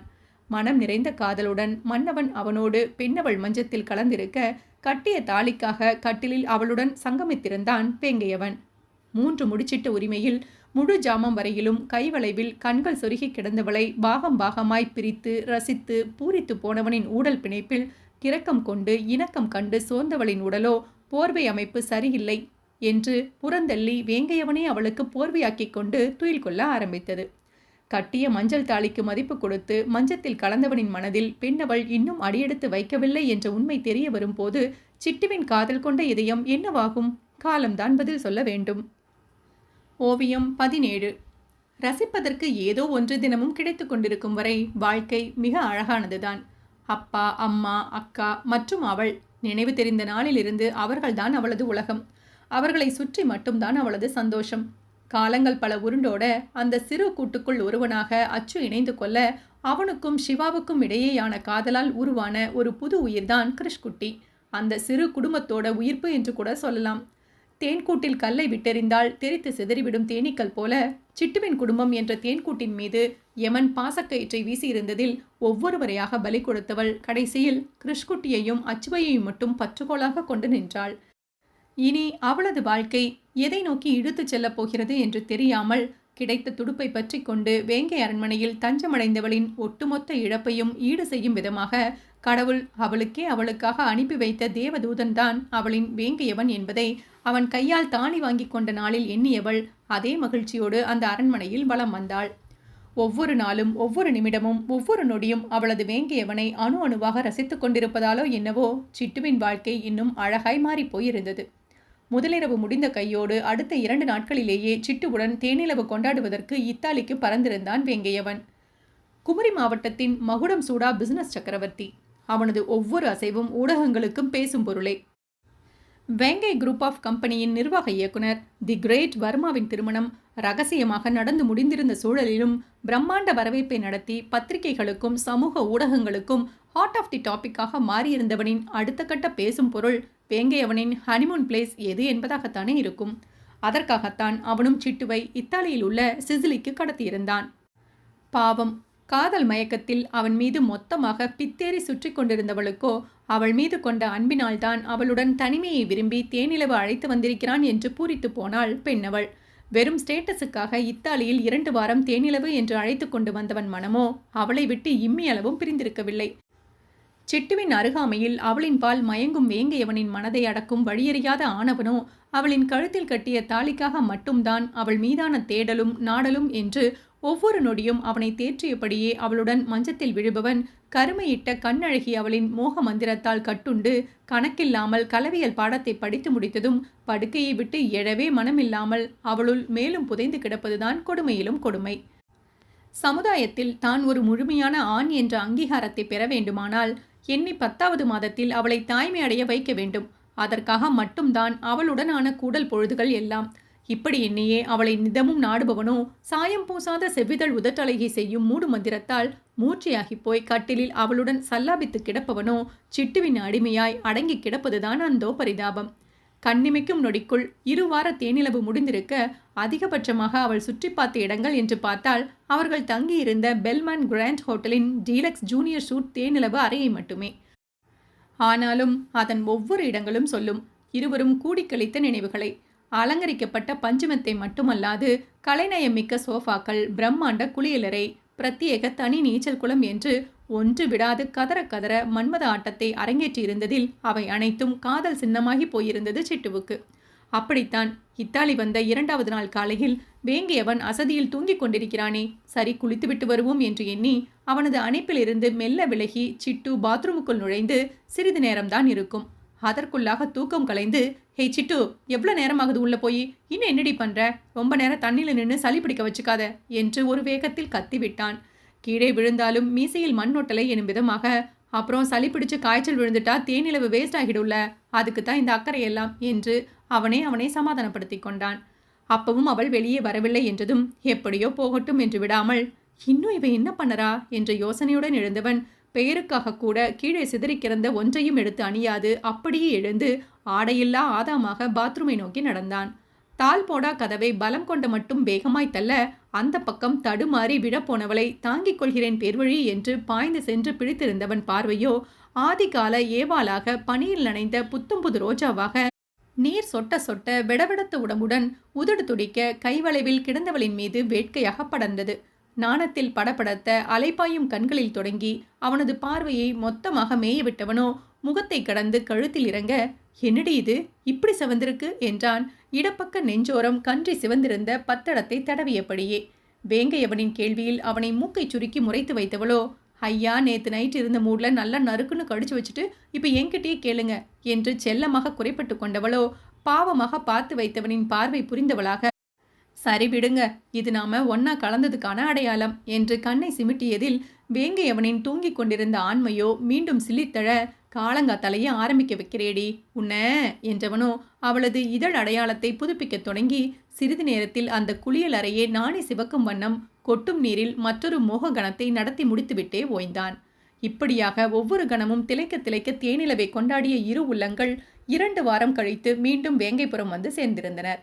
அச்சுவுக்கும் உடல்நிலை நன்கு தேறியிருக்க வீட்டிலேயே முடங்கி கிடக்க ஒரு மாதிரி இருப்பதாக எண்ணியவன் வேங்கையவனிடம் கேட்டு ஒரு பகுதி பிசினஸை கவனிக்க தொடங்கியிருந்தான். கடல் மாதிரி பரவி கிடக்கும் பிசினஸ் சாம்ராஜ்யத்தின் ஒரு பகுதியை அச்சு அவனது பொறுப்பில் எடுத்துக்கொள்ள சற்று இளைப்பாறுதலாக இருந்தது வேங்கையவனுக்கு. அதற்காக அவனது தம்பிகள் இருவரையும் நம்பி முழு பொறுப்பையும் விட்டுவிட்டான் என்று அர்த்தமில்லை. அவர்களிடம் பொறுப்புகளை பிரித்து கொடுத்து அவர்களை அவனது கண்காணிப்பில் வைத்து கொண்டான் என்று வேண்டுமானால் சொல்லலாம். பிசினஸ் என்று வந்துவிட்டால் மட்டும் வேங்கையவன் அவனது கண்களையே நம்ப மாட்டான். அதனால்தான் இன்றளவும் கடல் பொருட்கள் ஏற்றுமதி உலகின் முடிசூடா மன்னனாக வலம் வருகிறான். அச்சுவும் நிக்கியும் இந்தியா முழுவதிலும் அவர்களின் பிசினஸ் வர்த்தகத்தை கவனித்துக் கொள்ள மேலும் பல வெளிநாடுகளுக்கு அவர்களின் உற்பத்தி பொருட்களை ஏற்றுமதி செய்வதற்கான முயற்சியில் தீவிரமாக ஈடுபட்டிருந்தான் வேங்கையவன். இத்தாலி சென்றுவிட்டு வந்த பிறகான நாட்களில் எல்லாம் சிட்டுவுக்கு பகல் பொழுது முழுவதும் கிருஷ்குட்டியுடன் நகருது என்றால் இரவு முழுவதும் வேங்கையவனின் மஞ்சத்திலேயே கழியும். வேங்கையவனுடன் இணைந்து உணவு மேஜையில் உணவருந்தும் பழக்கத்திற்கு முன்னேறியிருந்த சிட்டு அவன் இல்லாத பொழுதுகளில் அவளது அறையிலேயே உணவை முடித்துக் கொள்வாள். அந்த அரண்மனையில் அனைவரிடமும் ஒன்றி போயிருந்த போதும் இதுவரையிலும் சந்தன வேங்கையிடம் ஒற்றை வார்த்தையை கூட பேசியிருக்கவில்லை சிட்டு. அவர் அறையை விட்டு வெளியே வராதது ஒரு காரணமாக இருந்தாலும் அப்படியே வந்தாலும் அவளை ஒரு பொருட்டாக கூட அந்த அரண்மனையில் மதிக்க மாட்டார் என்பது வேறு கதை. நிக்கியோ சிட்டுவை எதேச்சையாக எதிரில் சந்திக்க நேரும் போதும் சிறு தலையசைப்புடன் கடந்து சென்று விடுவான். அதை தாண்டி ஒரு சிறு புன்னகை கூட அவனிடம் இருக்காது. ஏனோ அந்த அரண்மனையின் மருமகளாக சிட்டுவை அவனால் ஏற்றுக்கொள்ள இயலவில்லை. அவனாவது பரவாயில்லை, விருப்பு வெறுப்பு என எதையும் வெளிக்காட்டாது கடந்து சென்று வருகிறான். ஆனால் அவனது மனைவி மிருனாவோ ரங்கநாயகியின் மினி ஜெராக்ஸ் தான். அவள் அக்கா வாழ வேண்டிய வாழ்க்கையை தட்டி பறித்துவிட்ட நய வஞ்சகியாகவே சிட்டுவை பார்க்கிறாள் அவள். வாய்ப்பு கிடைக்கும் போதெல்லாம் அமிலம் தோய்ந்த வார்த்தைகளை வீசி இதயத்தை ரணமாக குத்தி கிழிப்பவளின் செயலால் சிட்டு உடைந்து போனாலும் மிருனாவின் கோபமும் ஒரு விதத்தில் நியாயமே என்பதை நினைத்து பொறுமையாக கடந்து செல்ல பழகிக்கொண்டாள். அவள் பொறுமையாக கடந்து செல்கிறாள் என்பதாலேயே மிருனாவுக்கு இன்னும் தொக்காகி போக சிட்டுவின் குடும்ப பின்னணியை இழிவாக பேசி அவளை பலவீனப்படுத்தினாள். அவள் ஒன்றுமில்லாத வீட்டிலிருந்து வந்தவள். சொந்தம் என்று சொல்லிக்கொள்ள ஒருவரை கூட விட்டு வைக்காது யமனுக்கு வாரி கொடுத்தவள். இந்த வேங்கை அரண்மனைக்கும் வேங்கையவனுக்கும் கொஞ்சமும் தகுதி இல்லாதவள் என்பதையெல்லாம் அடிக்கடி குத்தி காட்டி பேசி மேலும் சிட்டுவை ரணப்படுத்தி குளிர்காய்வாள் மிருனா. மிருனாவின் விஷம் தோய்ந்த வார்த்தைகளுக்கு பயந்தே பெரும்பாலும் மேலே இருந்து கீழே இறங்கி வருவதில்லை சிட்டு. அப்படியே வந்தாலும் கிருஷ்குட்டியுடன் அவளுக்கு பிடித்த இடமான பின்னால் இருக்கும் மலர்வனத்திற்குள் சென்று அந்த மலர்களில் ஒரு மலராக தஞ்சமடைந்து விடுவாள். ஒரு சில நேரங்களில் மிருனாவின் வார்த்தைகளால் பலமாக காயப்படும் போது கண்ணீரால் கரைபவள் ஆறுதலாக தோள் சாய வேங்கையவனை எதிர்பார்த்து காத்திருந்தாலோ, இரவு வீடு வருபவன் அவள் வாயை திறந்து ஒற்றை வார்த்தை உதிக்கும் முன்னே வேட்கையுடன் அவளது இதழ்களை முற்றுகையிட்டு நேராக அவளை அணைத்து கொண்டு மஞ்சத்தில் விழுந்து வைப்பான். ஒரு காதல் பார்வை இராது. சில்மிச பேச்சுக்கள், செல்ல சீண்டல்கள், இது மாதிரியான எதுவும் இருக்காது. சிட்டுவின் முகத்தை கண்டுவிட்டாலே போதும். வீறு கொண்டு நிற்கும் அவனது ஆண்மையின் வீரியத்தை அவளது பெண்மையின் குழிக்குள் கொட்டிவிட்டுத்தான் ஓய்வான் வேங்கையவன். அதிலும் மன்மதக்கலையை மிச்சமின்றி கரைத்து குடித்தவன் போல அவளது எந்தவித மறுப்பையும் சட்டை செய்யாது அவளுக்குள் முழு மூச்சாக மூழ்கி முத்தெடுப்பவன் ஆழி பேரலையாய் அவளை சுருட்டி வளைத்து அவளை சோர்வடைய செய்யும் வரை கொஞ்சமும் ஓயமாட்டான். மென்மை என்பது வேங்கையவனின் அகராதியிலேயே கிடையாது என்பது போல அவனது ஆரம்பமே மேய்ச்சலாக இருக்க அவள் மீது கொண்ட காதலால் தான் கூடலை கூட வன்மையாக வெளிப்படுத்துகிறான் அவளின் வேங்கையவன் என எண்ணி கொஞ்சமும் முகம் சுணுங்காது அவனை தாங்கிக் கொள்வாள் பேதையவள். ரூபிணி அம்மாவுக்கு பெரும்பாலான பொழுதுகள் பூஜை அறையிலும் சந்தன வேங்கையை கவனித்துக் கொள்வதிலும் அதோடு கூட கிருஷ்குட்டியை கொஞ்சி மகிழ்வதிலும் கழிந்து விடுவதால் நாளுக்கு நாள் அதிகரிக்கும் மிருனாவின் இடிவான செயல்கள் கண்ணில் படுவதில்லை. கோமலாம்மாவுக்கு அனைத்தும் தெரிந்தாலும் ஒரு வேலைக்காரி எந்த இடத்தில் இருக்க வேண்டுமோ அந்த நிலையிலேயே நின்று விடுபவர். மனது கேட்காமல் சோர்ந்து நிற்கும் சிட்டுவை மட்டும் எதையாவது பேசி தேற்றி விடுவார்.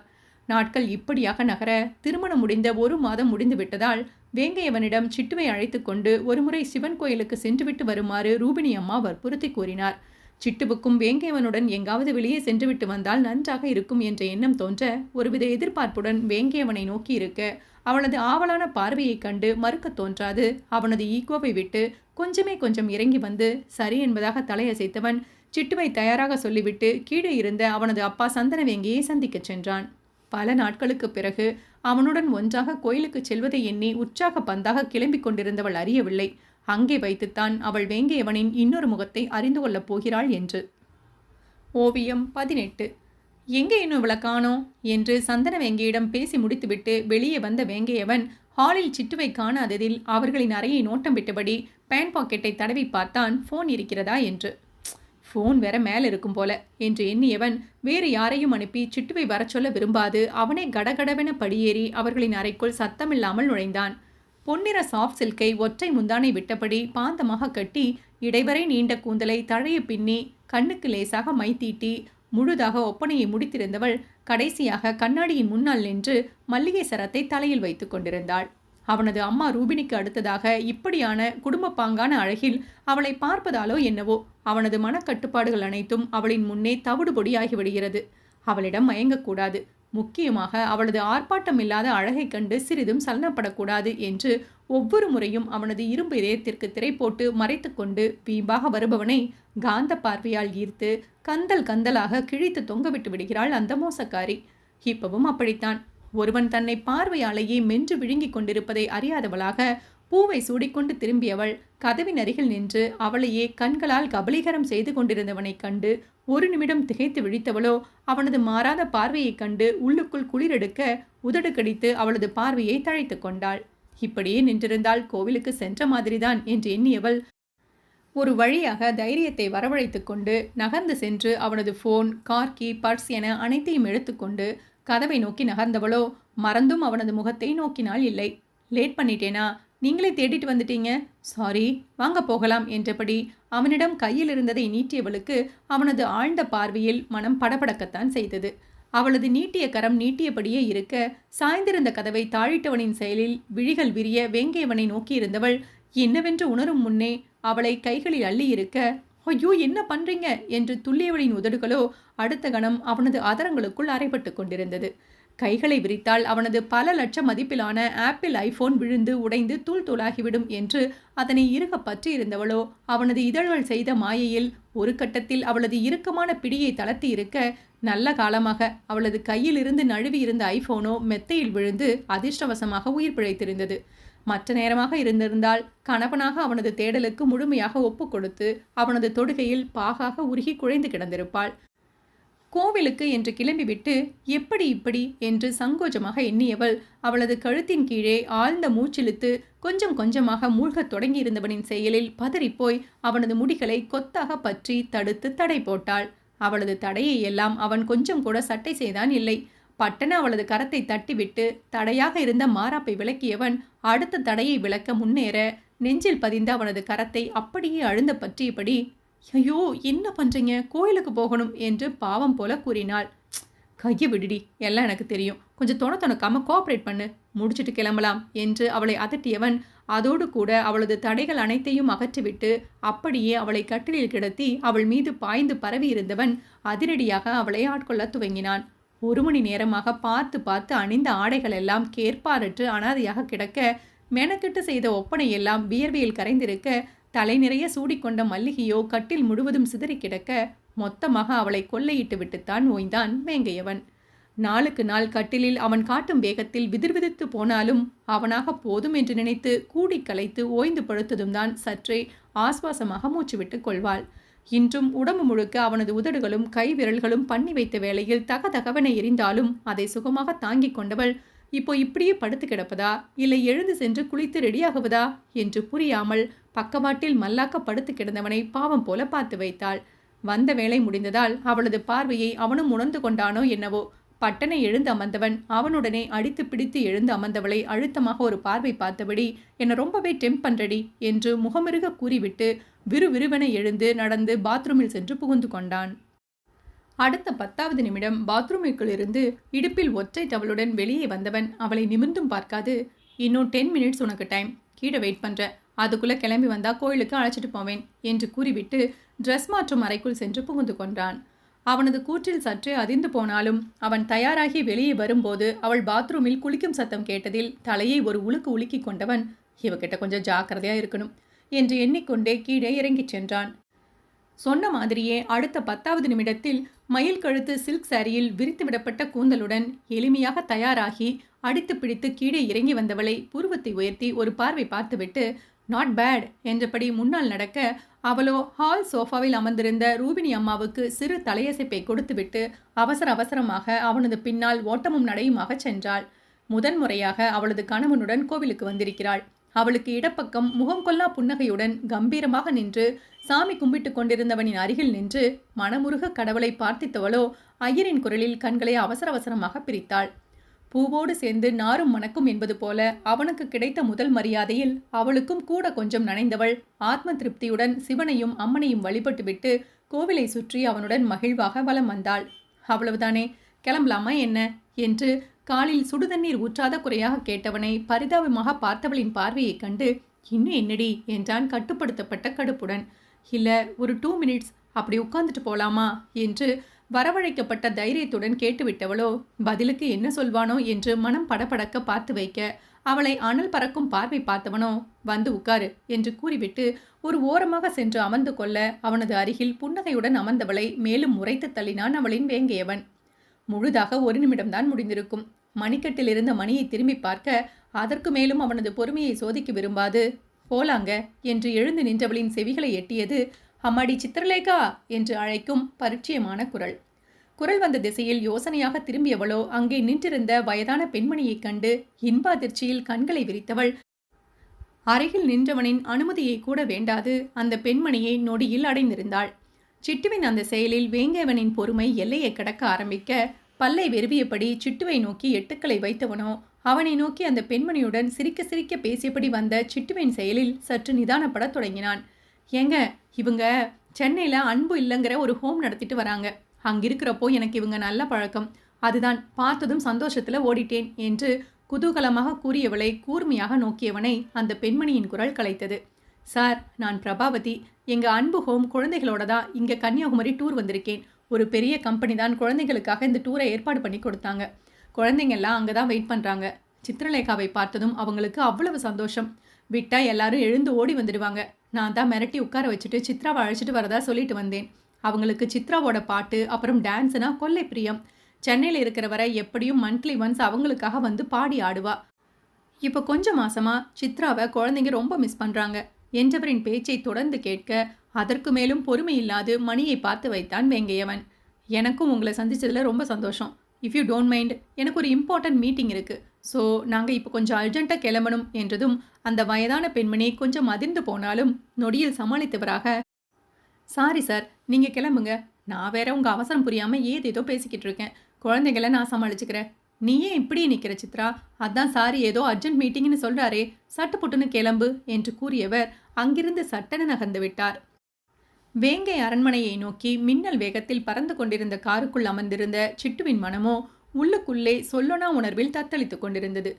மீண்டும் மீண்டும் வேங்கேவன் உதிர்த்த வார்த்தைகளும் அதற்கு பிரபாவதி அம்மாவின் அதிர்ந்த முகமுமே சிட்டுவின் மனக்கண்ணில் வந்து செல்ல கண்களை இறுக மூடி சீட்டில் தலையை சாய்த்திருந்த பெண்ணவளின் கண்களோ அவளையும் அறியாமல் கலங்க ஆரம்பித்தது. சில நிமிடங்கள் தான் கடந்திருக்கும். கிரீச்சிட்டு நிறுத்தப்பட்ட காரின் அதிர்வில் படக்கென கண்களை திறந்தவள் கண்டது ஆள் அரவமற்ற சாலையில் நின்றிருந்த காரையும் அவளை நோக்கி முழு உயரத்திற்கும் நிமிர்ந்து அமர்ந்து அவளை உக்கிரமாக பார்த்திருந்த வேங்கையவனின் பார்வையும் தான். ஓவியம் 19. அமுதே தமிழே அழகிய மொழியே எனதுயிரே, சுகம் பல தரும் தமிழ் பார், சுவையோடு கவிதைகள் தா, தமிழே நாளும் நீ பாடு, தேனூரும் தேவாரம் இசைப்பாட்டின் ஆதாரம், தமிழ் இசையே தனி இசையே, தரணியிலே முதல் இசையே, ஊன் மெழுகாய் உருகும் கரையும் அதில் உலகம் மறந்து போகும், பூங்குயிலே என்னோடு தமிழே நாளும் நீ பாடு, பாடலுக்கு ஏற்றபடி கை கால்களை அசைத்து ஆடி அபிநயம் பிடித்து கொண்டிருந்த அவளின் கண்களும் நர்த்தனமாடி அதற்கான அர்த்தங்களை மொழிபெயர்த்து கொண்டிருந்தது. வேங்கை அரண்மனைக்கு சொந்தமான பார்ட்டி ஹாலில் உள்ள மேடையில் ஆடிக்கொண்டிருந்தவளுக்கு ஆடியன்ஸாக அமர்ந்து பார்த்து கொண்டிருந்தது வேறு யாரும் இல்லை. சென்னை அன்பு இல்லத்தின் கடவுளுடைய குழந்தைகள். அம்மா அப்பா இல்லாத ஆதரவற்ற குழந்தைகள் மட்டுமல்ல, காது கேளாத, வாய் பேச முடியாத, உடல் ஊனமுற்ற குழந்தைகள் சிலரும் இதில் அடங்கும். 6 வயது முதல் 18 வயது வரையிலான 100க்கும் மேற்பட்ட குழந்தைகள் சிட்டு ஆடும் அழகை கண்டு அதில் லயித்து போய் அமர்ந்திருந்தனர்.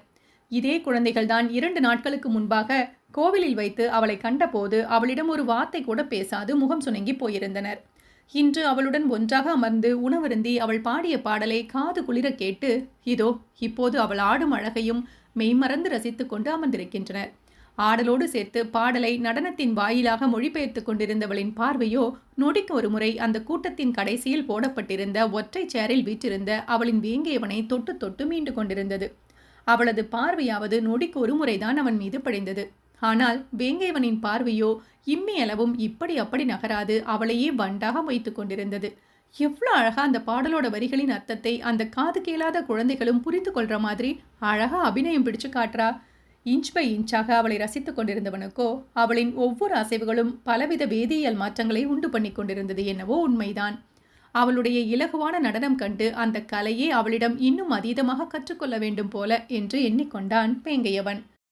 வேங்கையவனின் மனது வில்லென வளைந்திருக்கும் வண்ணத் தோகையானவளின் ஆடுகிற கலை அழகில் மயங்கி தத்தகிட தத்தமென தாளமிடும் தாளடியில் உருகி தாளிசைக்கு தலையாட்டும் ஜிமிக்கி தோட்டில் தொலைந்து கம்பனவன் கை போல கவி பேசும் கருவிழியில் கிளர்ந்து கொய்த பின்னும் குதித்தாடும் கார் குழல் மலர்களில் கிறங்கி என ஒரு வழியாகி போயிருந்தது. ஒவ்வொரு முறையும் அவள் வீசும் கத்தி பார்வையில் அவனது மனதை கூராக்கி அவனிலிருந்து வேறாக்கி அவளது அங்கங்களில் பிச்சு பிச்சு தொங்கவிட்டு உயிரோடு வதைத்தாள் பெண்ணவள். வேங்கையவனின் கவனம் மொத்தமும் மயிலிறகிலிருந்து வந்து மாறுவேடமிட்ட மயிலாய் ஆடிக்கொண்டிருந்த அவனது மனையாளின் மீது குவிந்திருக்க ஆடிக்கொண்டிருந்தவளின் சிந்தனைகள் முழுவதும் அவளது வேங்கையவனின் மீதே சுற்றி சுற்றி வந்தது. முழுதாக 50 நாட்கள் கடந்துவிட்டது அவனுக்கு மனைவியாக வாழ ஆரம்பித்து. ஆனால் இன்னும் அவனை பற்றிய அரிச்சுவடியை கூற அறிந்து வைத்திருக்கவில்லை சிட்டு. அன்று கோவிலில் வைத்து பிரபாவதி அம்மாவிடம் அப்படி கத்தரித்து விட்டார் போல பேசிவிட்டு வருவான் என்று அவள் கனவிலும் எண்ணி பார்த்திருக்கவில்லை. அந்த அதிர்ச்சியிலிருந்து மீண்டு வருவதற்குள்ளேயே அடுத்த அதிர்ச்சி. காரை ஓரம் கட்டி நிறுத்திவிட்டு கையை கட்டிக்கொண்டு அவனது முழு உயரத்திற்கும் நிமிர்ந்து அமர்ந்து பார்த்தானே ஒற்றை பார்வை. அனல் வீசி அந்த பார்வையில் முதுகுத்தண்டு சில்லிட்டு போனது சிட்டுவுக்கு. பயத்தில் சீட்டோடு பள்ளியை போல ஒட்டியவளை கொஞ்சமும் சட்டை செய்யாது, இங்க பாரு சிட்டு, உனக்கு நான் ஏற்கனவே சொல்லியிருக்கேன், இத்தனை நாள் நீ எப்படி இருந்தாலும் சரி, இனி இந்த வர்மாவோட பொண்டாட்டியா ஒரு ஸ்டேட்டஸோட இருக்கணும்னு. அதுவும் இல்லாமல் பப்ளிக் பிளேஸில் மீடியாக்காரன் எவனாவது கண்ணில் படுறதுக்கு முன்னாடி நம்ம கிளம்பினு தான் நானே எல்லாத்தையும் சீக்கிரமாக முடிச்சுட்டு கிளம்புறதுக்கு பார்க்குறேன். ஆனால் நீ என்னடானா அடுத்தடுத்து எதையாவது கேட்டு நேரத்தை கடத்துறதுக்கே பார்த்துட்டு நிற்கிற. என்னை பற்றி மீடியாவில் வரதை நான் எப்போவுமே மைண்ட் பண்ண மாட்டேன். ஆனால் என்னோடய ஃபேமிலி பற்றி ஒரு சின்ன விஷயம் கூட வெளியே கசியக்கூடாதுன்னு ரொம்ப கவனமாக இருப்பேன். அதைத்தான் இத்தனை வருஷமாக நான் ஃபாலோ பண்ணிட்டு வரேன். ஆனால் நீ அதையெல்லாம் கேள்விக்குறியாக்கிடுவ போலையே. இன்னும் கொஞ்ச நேரம் அங்கே இருந்திருந்தாலும் அந்த அன்பினத்தோட குழந்தைங்க பற்றி மட்டும் இல்லை, உன்னோட ஒட்டுமொத்த பின்னணியும் தோண்டி துருவி எடுத்து வச்சிருப்பாங்க மீடியாக்காரங்க. உன்னை இந்த வேங்கையோட மனைவியா மட்டும்தான் எல்லோருக்கும் தெரியணும். உன்னோட பாஸ்ட் பற்றியெல்லாம் வேற யாருக்கும் தெரியக்கூடாது. இனிமேலாவது எங்கே எப்படி பிஹேவ் பண்ணுறதுன்னு யோசிச்சு பண்ணு. முட்டாள்தனமாக எதையாவது பண்ணி என்னோட இமேஜை டேமேஜ் பண்ணிடாத, புரியுதா என்று பல்லடுக்கில் வார்த்தைகளை கடித்து துப்பியவனின் கூற்றுக்கு அவளையும் அறியாமல் சரி என்பதாக தலையசைத்து வைத்தவளின் கண்களிலிருந்து கண்ணீர் மலமளவென இறங்கியது. இப்ப எதுக்கடி அலற என்று அவளது கண்ணீரை காண சகிக்காது மேலும் பல்லை விருவியவனின் செயலில் கண்ணீரில் நனைந்த இமைகளை மேலும் விரித்து அவனை பார்த்து வைக்க அவளின் கையில் விழி பார்வையில் காற்றாகி கரைந்து விடுவோமோ என்று அஞ்சியவனோ, சே, இனி இவளை இவ்வளவு க்ளோஸ்அப்ல பார்க்கவே கூடாது, ஏதோ பண்றா என்று முணுமுணுத்தபடி ஓரக்கண்ணால் மீண்டும் ஒரு பார்வை பார்த்துவிட்டு வண்டியை கிளப்பி இயக்கத் தொடங்கினான். அவன் கோபமாக பேசியிருந்தாலும் அதிலிருந்த உண்மை சுட மௌனமாக தலை கவிழ்ந்து அமர்ந்து கொண்டவளுக்கு ஒரே ஒரு முறையாவது அந்த குழந்தைகளை எல்லாம் பார்த்துவிட்டு வந்திருக்கலாம் என்று தோன்றாமல் இல்லை. அதோடு கூட முதலாக கோவிலுக்கு அவனுடன் வந்தபோது இப்படியானதொரு சம்பவம் நடந்துவிட்டதே என்று எண்ணிக்கொண்டவள் அதே சிந்தனையிலேயே 2 நாட்களாக உழன்று கொண்டிருந்தாள். வேங்கையவனும் அதை கவனித்தாலும் அவளை சமாதானப்படுத்தும் செயலில் எல்லாம் இறங்கி இருக்கவில்லை. கூடவே வழக்கம் போல இரவு அவளை நாடவும் தவறி இருக்கவில்லை. எப்போதும் அவன் தொட்டாலே பனிக்கட்டியாக உருகி அவனுக்குள் கரைந்து போபவள் 2 நாட்களாக முறுக்கிக் கொண்டிருந்தாலும் அதையெல்லாம் கொஞ்சமும் சட்டை செய்யாது அவனது தேவையை முடித்து கொண்டுதான் அவளை விலக அனுமதித்தான் வேங்கியவன். அன்று காலையிலேயே வெளியே கிளம்ப செல்ல தயாரானவன், கார் அனுப்பி வைக்கிறேன், டிரைவர் கூட்டிட்டு வர இடத்துக்கு வந்து சேரு என்று மட்டும் கூறிவிட்டு அவளது பதிலையும் எதிர்பாராமல் சென்று விட்டான். எங்க வர சொல்றாங்க என்ற கேள்வி எழுந்தாலும் அதை ஒதுக்கி வைத்துவிட்டு சொன்னபடியே கிளம்பி அவன் அனுப்பி வைத்த காரில் வந்து இறங்கியவள் அங்கே அவளுக்காக காத்து கொண்டு நின்றிருந்த வேங்கியவனை கண்டு இதழ்களை சுழித்து ஒழுங்கு காட்டினாள். அவளது அந்த செயலில் வேங்கியவனின் கண்களில் மின்னல் வெட்டி செல்ல உள்ளுக்குள் ஜிவ்வென இருந்தாலும் வெளியே அவளை முறைத்து வைத்தபடி வாடி ரொம்பத்தான் என்று கூறியபடி அவளை அழைத்து கொண்டு அந்த ஃபங்க்ஷன் ஹாலுக்கு சென்றான். இங்கே எதுக்கு கூட்டிட்டு போறாங்க என்று எண்ணியபடி உள்ளே வந்தவளோ அங்கிருந்த பிரபாவதி அம்மாவையும் குழந்தைகளையும் கண்டு அதிர்ச்சியில் விழிகள் விரிய நின்று விட்டாள். அக்கா, சிட்டுக்கா என்ற விதவிதமான கூச்சலுடன் அவளை ரவுண்டு கட்டிய பிள்ளைகளை வாரி அணைத்து கொஞ்சி மகிழ்ந்தவளின் முகம் முழுவதும் புன்னகையில் விரிந்திருக்க கண்களிலோ கண்ணீர் மெல்லிய திரையிட ஆரம்பித்தது. கண்களை துடைத்து கொண்டு குழந்தைகளிடம் ஒரு வழியாக பேசி முடித்தவள் அவளது வேங்கையவன் எங்கே என நோக்க பிரபாவதி அம்மா பணிவோடு எதையோ கூறிக்கொண்டிருக்க அதை காது கொடுத்து கேட்டபடி நின்றிருந்தான் அவன். அடுத்த சில மணி நேரங்களில் அவர்கள் அனைவருக்குமான உணவு ஏற்பாடு பண்ணி அவர்களையெல்லாம் சாப்பிட வைத்திருக்க கடைசியில் அவளை பாடச் சொல்லி கெஞ்சிய குழந்தைகளின் வேண்டுதலை கேட்டு பாவமாக அவளின் வேங்கியவனை திரும்பி நோக்க அவனும் சரி என்பதாக தலையசைத்து அனுமதி கொடுத்தான். அதில் ஆச்சரியமாக அவனை ஒரு பார்வை பார்த்தவள் மேலும் குழந்தைகளை காக்க வைக்காது 2-3 சாமி பாடல்களை பாடி காட்டினாள். அதனைத் தொடர்ந்து குழந்தைகள் அவளை ஒரே ஒரு பாடலுக்கு நடனமாடச் சொல்லி நச்சரிக்கத் தொடங்க செய்வதறியாது தர்ம சங்கடமான நிலையில் நின்றவள் மீண்டும் அவளது வேங்கியவனை திரும்பி நோக்க அவனோ கண்களால் அவளை அருகில் வருமாறு அசைத்து கூறினான்.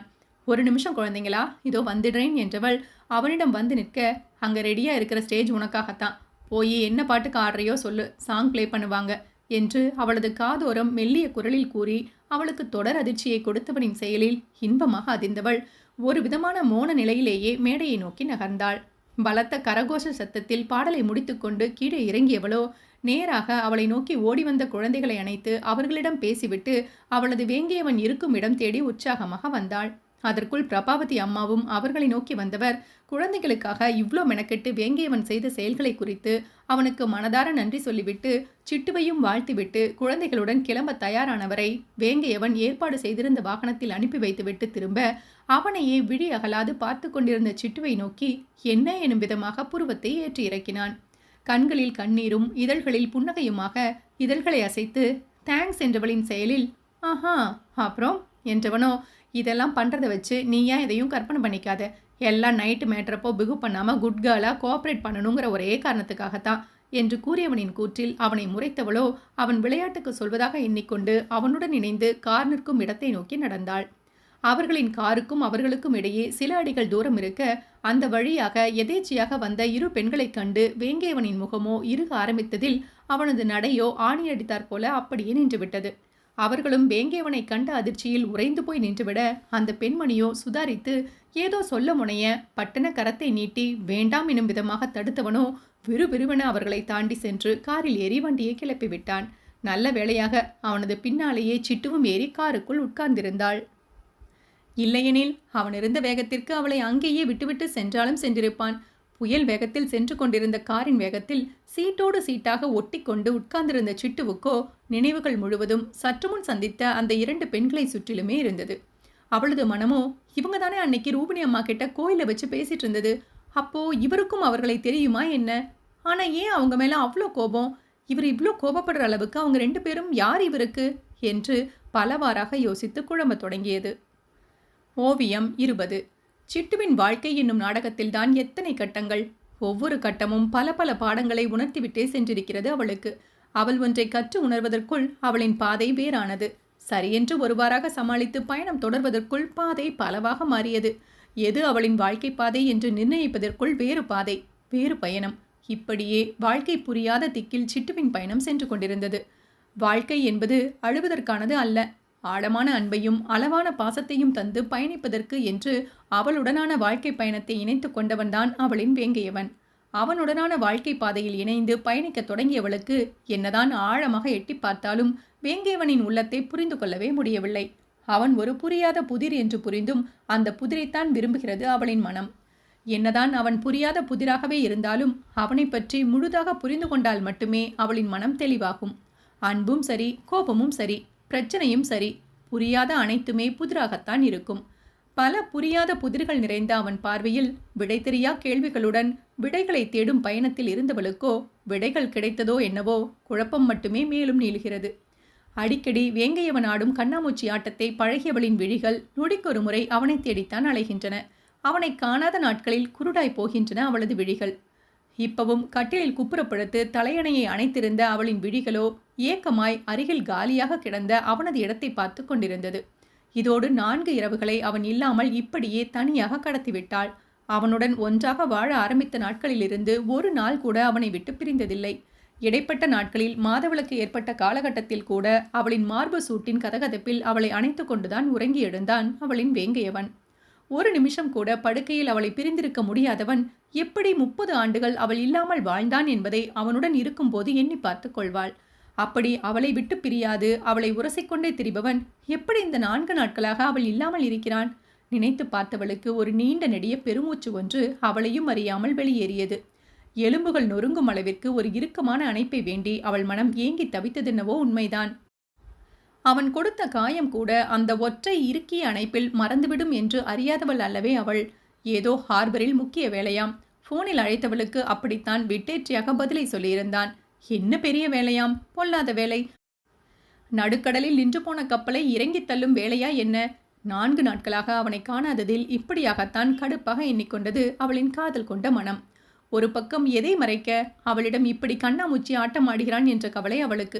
இன்னொரு பக்கமோ அவன் மறைக்கவில்லை. மறக்க நினைக்கும் அவனது இன்னொரு பக்கம்தான் என்னவென்று அறிய துடிக்கும் ஆவல். ஆனால் யாரிடம் கேட்டறிந்து கொள்வாள்? சிந்தனை முழுக்க அவளது வேங்கியவனை பற்றியே வலம் வர அவளையும் அறியாமல் ஒரு கட்டத்தில் கண்களை மூடி நித்ராதேவியிடம் சரணாகதி அடைந்திருந்தாள். தன் சோம்பல் முறித்து மேகம் கலைத்து எழுந்த சூரியனின் கதிர்கள் ஜன்னல் வழியே கீற்றாக ஊடுருவியதில் தூக்கம் கலைந்து கண்களை மெல்ல திறந்தாள் சிட்டு. அருகில் அவளின் வேங்கையவன் இல்லாததை கண்டவளுக்கு சட்டென மனதில் ஒருவித வெறுமை சூழ்ந்து கொள்ள இன்றைக்கு எப்படியாவது அவனை வீட்டிற்கு வரவைத்து விட வேண்டும் என்று எண்ணியபடி இருந்தவளின் கால்களோ அவளையும் அறியாமல் ஜன்னலை நோக்கி எட்டு வைத்தது. தூரத்தில் இறை தேடி பறந்து கொண்டிருந்த பறவைகளின் காட்சிகளைக் கண்டு இதழ்களை விரித்தவளோ பார்வையை தழைத்து மலர்வனத்தை நோக்க அவளது கண்களோ ஆச்சரியத்தில் விரிந்தது. கண்களை நன்கு கசக்கிவிட்டு மீண்டும் ஒருமுறை அவளது விழிகள் கண்டவை உண்மைதானா என்று பார்க்க சாட்சாத் அங்கே அவளின் வேங்கையவன்தான் அவளுக்கு பிடித்த தோட்டத்தில், அதுவும் அவளுக்கு பிடித்தமான இருக்கையில் அவளுக்கு முதுகு காட்டி அவன் அமர்ந்திருக்க, அப்போது அங்கு வந்த அவளின் மாமன் அச்சுவோ எதையோ பேசியபடி சற்று இடைவெளி விட்டு அந்த நீண்ட மர இருக்கையில் அமர்ந்தான். இந்த ஜன்னல் அவளுக்கு எப்போதுமே மனதிற்கு பிடித்தமான ஒன்று. அந்த மலர்வனத்துக்குள் இருக்கும் போதெல்லாம் இந்த ஜன்னலைத்தானே விரித்து கொண்டு அமர்ந்திருப்பாள். முதலில் இந்த ஜன்னலின் ஊடே மலர்வனத்தை கண்டவளுக்கு அத்தனை பரவசம். அவளது ஆழ்மனம் அறிந்து கொண்ட உண்மையில் அவளின் வேங்கையவனின் மீது இன்னும் பித்தாகி போனது. பின்னே அவளுக்கு அத்தனை நாட்களாக யாரோ ஒருவர் அவளை கவனித்துக் கொண்டிருக்கிறார்கள் என்று எண்ணியிருந்தவளுக்கு அது அவளின் வேங்கையவன்தான் என்று தெரிய வந்தபோது எப்படி இருக்குமாம்? அன்றிலிருந்து அந்த வேங்கை அரண்மனையில் அவளுக்கு பிடித்தமான இடத்தில் அந்த ஜன்னலும் ஒன்றாக மாறிப்போனது. 4 நாட்களுக்கு பிறகு அவனை கண்ட சந்தோஷத்தில் அவசரமாக பாத்ரூம் சென்று அவளை சரி செய்து கொண்டவள் வில்லிலிருந்து புறப்பட்ட அம்பாக மாடியிலிருந்து துள்ளி குதித்து கீழே இறங்கினாள். பாதி வழியிலேயே ஹாலில் உட்கார்ந்து கால் மேல் கால் போட்டு காஃபி குடித்து கொண்டிருந்த மிருனாவை பார்த்தவளின் உற்சாகம் மொத்தமாக வடிந்து போக மெல்லமாக படி இறங்கி கீழே வந்தவளோ தயக்கமாக அவளை ஒரு பார்வை பார்த்துவிட்டு பின்னாடி தோட்டத்தை நோக்கி செல்ல முனைய, ஹே சித்ரா, இங்க வாடி என்ற அவளின் அதிகாரமான குரலில் அப்படியே தேங்கி நின்றாள் சிட்டு. ஐயோ, இவங்க எதுக்கு இப்ப கூப்பிடுறாங்க என்று எண்ணியபடி நடுங்கிய மனதுடன் மிருனாவை நோக்கி நகர்ந்தாள் சிட்டு. என்ன மேடம், காலையிலேயே ரொம்ப உற்சாகமா இருக்கீங்க என்ற மிருனாவின் நக்கலான கேள்வியில் என்ன சொல்வது என்று தெரியாமல் கைகளை பிசைந்தபடி விழிபிதுங்க நின்றிருந்தாள் சிட்டு. அவள் வாயை திறந்து எதை சொன்னாலும் அதற்கு ஒரு பதிலடி கொடுத்து காயப்படுத்துவாள் மிருனா. அதனால்தான் எதற்கடா வம்பு என்று அமைதியாக நின்றுவிட்டாள் சிட்டு. மிருனாவுக்கும் இன்று ஏதோ நல்ல மனநிலை போலும். சிட்டுவிடம் அவள் குடித்த காஃபி கப்பை அதிகாரமாக கொடுத்து அதை கொண்டு கழுவி வைக்க சொன்னவள் எதுவும் பேசாமல் எழுந்து சிட்டுவை முறைத்துவிட்டு அங்கிருந்து சென்று விட்டாள். அப்பாடா என்று நீல பெருமூச்சு விட்டபடியே சிட்டுவோ கையில் இருந்த காலி கோப்பையுடன் சமையலறைக்கு சென்றவள் அங்கிருந்த பணியாளர்களை ஒரு பார்வை பார்த்துவிட்டு அவளே அந்த கோப்பையை கழுவி கவுத்திவிட்டு வேகமாக வெளியே வந்து தோட்டத்தை நோக்கி விரைந்தாள். அவளுக்கு காலையிலேயே தோட்டத்துக்குள் வந்து புகுந்திருந்த வேங்கியவனைக் கண்டு அவ்வளவு ஆச்சரியம். பெரும்பாலும் இப்படி ஆசுவாசமாக அமர்ந்து வெட்டியாக நேரத்தை கடத்தும் ஆளில்லை அவன். காலை எழுந்ததும் அவனுக்கான ஜிம்மில் நுழைந்து பல மணி நேரம் உடற்பயிற்சி மேற்கொள்பவன் வியர்த்து வடிய கலோரியை பேர்ன் பண்ணி விட்டு வந்து குளித்து முடித்து கிளம்பி விடுவான். அப்படியும் மீறி எப்போதாவது டைம் இருந்தால் அவர்களின் அறைக்கு எதிரில் எப்போதும் பூட்டி வைத்திருக்கும் அவனது அலுவலக அறைக்குள் புகுந்து கொள்வான். அதைவிட முக்கியமாக அவன் எப்போது வந்தான், அவன் இருக்கும் உடையை பார்த்தால் இரவே வந்திருக்க வேண்டும் என்று எண்ணியவளுக்கு அப்போ நைட் எங்கிருந்தாங்க என்ற கேள்வி வேறு அடுத்ததாக உதயமானது. எதுவானாலும் அவனிடமே கேட்டு தெரிந்து கொள்வோம் என்று எண்ணியவள் அவளின் வேங்கியவனை அழைக்க வாயெடுத்துவிட்டு என்ன நினைத்தாலோ சத்தமில்லாமல் பதுங்கி பதுங்கி அவர்கள் இருக்கும் இடம் நோக்கி சென்றாள். வேங்கையவனும் அச்சுவும் அமர்ந்திருக்கும் இடத்திற்கும் அங்கிருந்த மரத்திற்கும் பின்னால் நின்றிருந்த சிட்டுவுக்கும் சில அடி தூரம்தான் இருக்கும். சத்தமில்லாமல் மரத்தின் பின்னால் பதுங்கி இருந்தவள் அடுத்த அடியை எடுத்து வைக்க முயல வேங்கையவனின் குரலில் அப்படியே ஆணியடித்தாற் போல நின்று விட்டாள். என்னாச்சாச்சு? ஏதோ பேசணும்னு சொல்லிட்டு வந்ததிலிருந்து அமைதியாகவே இருக்க. என்ன விஷயம் சொல்லு. நிச்சயம் பிஸ்னஸ் விஷயம் இல்லை. ஏன்னா பிஸ்னஸ் சம்மந்தமான விஷயம்னா ஆஃபீஸில் வச்சோ இல்லை ஃபோனில் பேசியோ இருப்பேன். ஸோ 100% அஃபீஷியலான விஷயமும் இல்லை. முழுக்க முழுக்க பர்சனல் தான். ஸோ என்ன கேட்கணுமோ குயிக்காக கேளு என்று கொஞ்சமும் பிசிறில்லாத கணீர் குரலில் கேட்டவனை மெச்சுதலாக திரும்பி பார்த்த அச்சுவோ, இவ்வளோ தூரம் தெரிஞ்சு வச்சிருக்கிற உங்களுக்கு நான் எதை பற்றி பேச வந்திருக்கேன்னு தெரியும் தானே அண்ணா என்றான் மெல்லிய குரலில். உங்கள் அண்ணன் என்ன ஜோசியக்காரனா அச்சு? கட்டம் போட்டு கணிச்சு சொல்ல புதிர் போடாமல் சட்டுன்னு விஷயத்தை சொல்லு அச்சு என்றான் அதற்கு மேலும் பொறுமை இல்லாமல். வேங்கையவனின் பொறுமையை மேலும் சோதிக்க விரும்பாத அச்சுவும் முகமிருக உட்கார்ந்திருந்த வேங்கையவனை பக்கவாட்டில் பார்த்து, 4 நாளா நீங்கள் நைட்டு அரண்மனைக்கு வந்துட்டு போறீங்க தானே அண்ணா? அப்புறம் ஏன் சிட்டு கண்ணில் படாம அவளுக்கு தெரியாம என்று இழுத்து நிறுத்தினான் அமைதியான குரலில். அச்சு கேட்ட கேள்வியில் மரத்திற்கு பின்னால் நின்றிருந்த சிட்டுவின் புன்னகை தாங்கியிருந்த முகமோ இப்போது குழப்பமாக அவர்கள் பேசுவதை கூர்ந்து கேட்க தொடங்கியது. அவளுக்கு என்ன தெரியும் தெரியாதுங்கிறத தெரிஞ்சுக்கிறது தான் என்னோட வேலையா? எனக்கு வேற வேலை இல்லையா என்றவனின் விட்டேற்றியான பதிலில் அண்ணா என்று சங்கடமாக அழைத்து வைத்தான் அச்சு. இங்க பாரு அச்சு, முதல்ல நீ ஒரு விஷயத்த நல்லா புரிஞ்சுக்கோ. உன்னைய ஒரு இக்கட்டான சூழ்நிலையிலிருந்து காப்பாத்துறதுக்கு தான் நான் அவளோட கழுத்துல தாலியை கட்டினேன். அதுக்காக என்னை பத்தி A to Z அவகிட்ட சொல்லணும்னு அவசியம் இல்லை.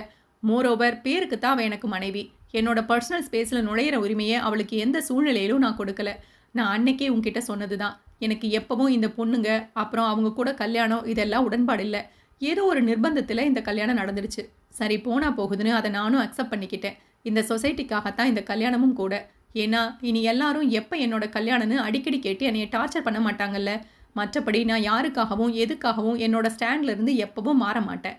அதுவும் இல்லாமல் நான் என்னோட அரண்மனைக்கு வரதையோ இல்லை வெளியில் போகிறதையோ தெரிஞ்சுக்கிற அளவுக்கு இம்பார்ட்டண்ட்டான ஆள் இல்லை உன்னோட மச்சினிச்சி. எனக்கா எப்போ சொல்லணும்னு தோணுதோ அப்போ சொல்கிறேன். ஸோ இந்த மாதிரி அவளுக்கு வக்காலத்து வாங்கிட்டு இனி ஒரு முறை என்கிட்ட வந்து நிற்காத, புரியுதா என்று முகத்தில் அடித்த மாதிரி பேசிய வேங்கேவனின் பதிலை எதிர்பார்த்தது போல மௌனமாக அவனை பார்த்து வைத்தான் அச்சு. தேவையில்லாததை பேசி காலையில் என் டைமை வேஸ்ட் பண்ணிட்டு இருக்கேன் அச்சு என்று குரலிருக கூறிவிட்டு அவனது மணிக்கட்டில் மணியை பார்த்தவன் தொடையில் கைகளை ஊன்றி எழுந்து கொள்ள அவன் கூடவே எழுந்து நின்ற அச்சுவோ, அண்ணா ஒரு நிமிஷம் என்றான் தடுமாற்றமான குரலில். இன்னும் என்ன எனும் விதமாக எரிச்சலுடன் புருவத்தை உயர்த்தி அச்சுவை பார்த்து வைத்தவனை எச்சில் கூட்டி விழுங்கியபடி ஒரு பார்வை பார்த்து அச்சுவோ, நீங்க இன்னும் மந்தாகினிய மறக்கலையா அண்ணா என்றான் மனம் படபடக்க. அச்சுவின் கேள்வியில் வேங்கையவனின் 6 அடி தேகமும் பாறையாக இறுகிப்போக கைமுஷ்டி இறுக கண்கள் சிவக்க எதிரில் இருந்தவனை அனல் வீசும் ஒரு பார்வை பார்த்தவனோ, அவளோட பெயரை மறுபடியும் என் முன்னாடி தைரியமா சொன்னது நீங்கிற ஒரே காரணத்தினால உன்னை உயிரோட விட்டுட்டு போறேன் என்று விரல் நீட்டி அச்சுவை எச்சரித்தவன் அடுத்த நொடியே புயலென அங்கிருந்து கிளம்பி சென்றிருந்தான். வலி நிறைந்த பார்வையுடன் வேங்கையவனின் முதுகையை வெறித்து கொண்டு நின்றிருந்த அச்சுவோ தலையை இடமும் வலமுமாக ஆட்டியபடி சோர்ந்து போய் திரும்ப அங்கே கண்ணீர் மல்க நின்றிருந்த சிட்டுவை கண்டு திகைத்து நின்று விட்டான்.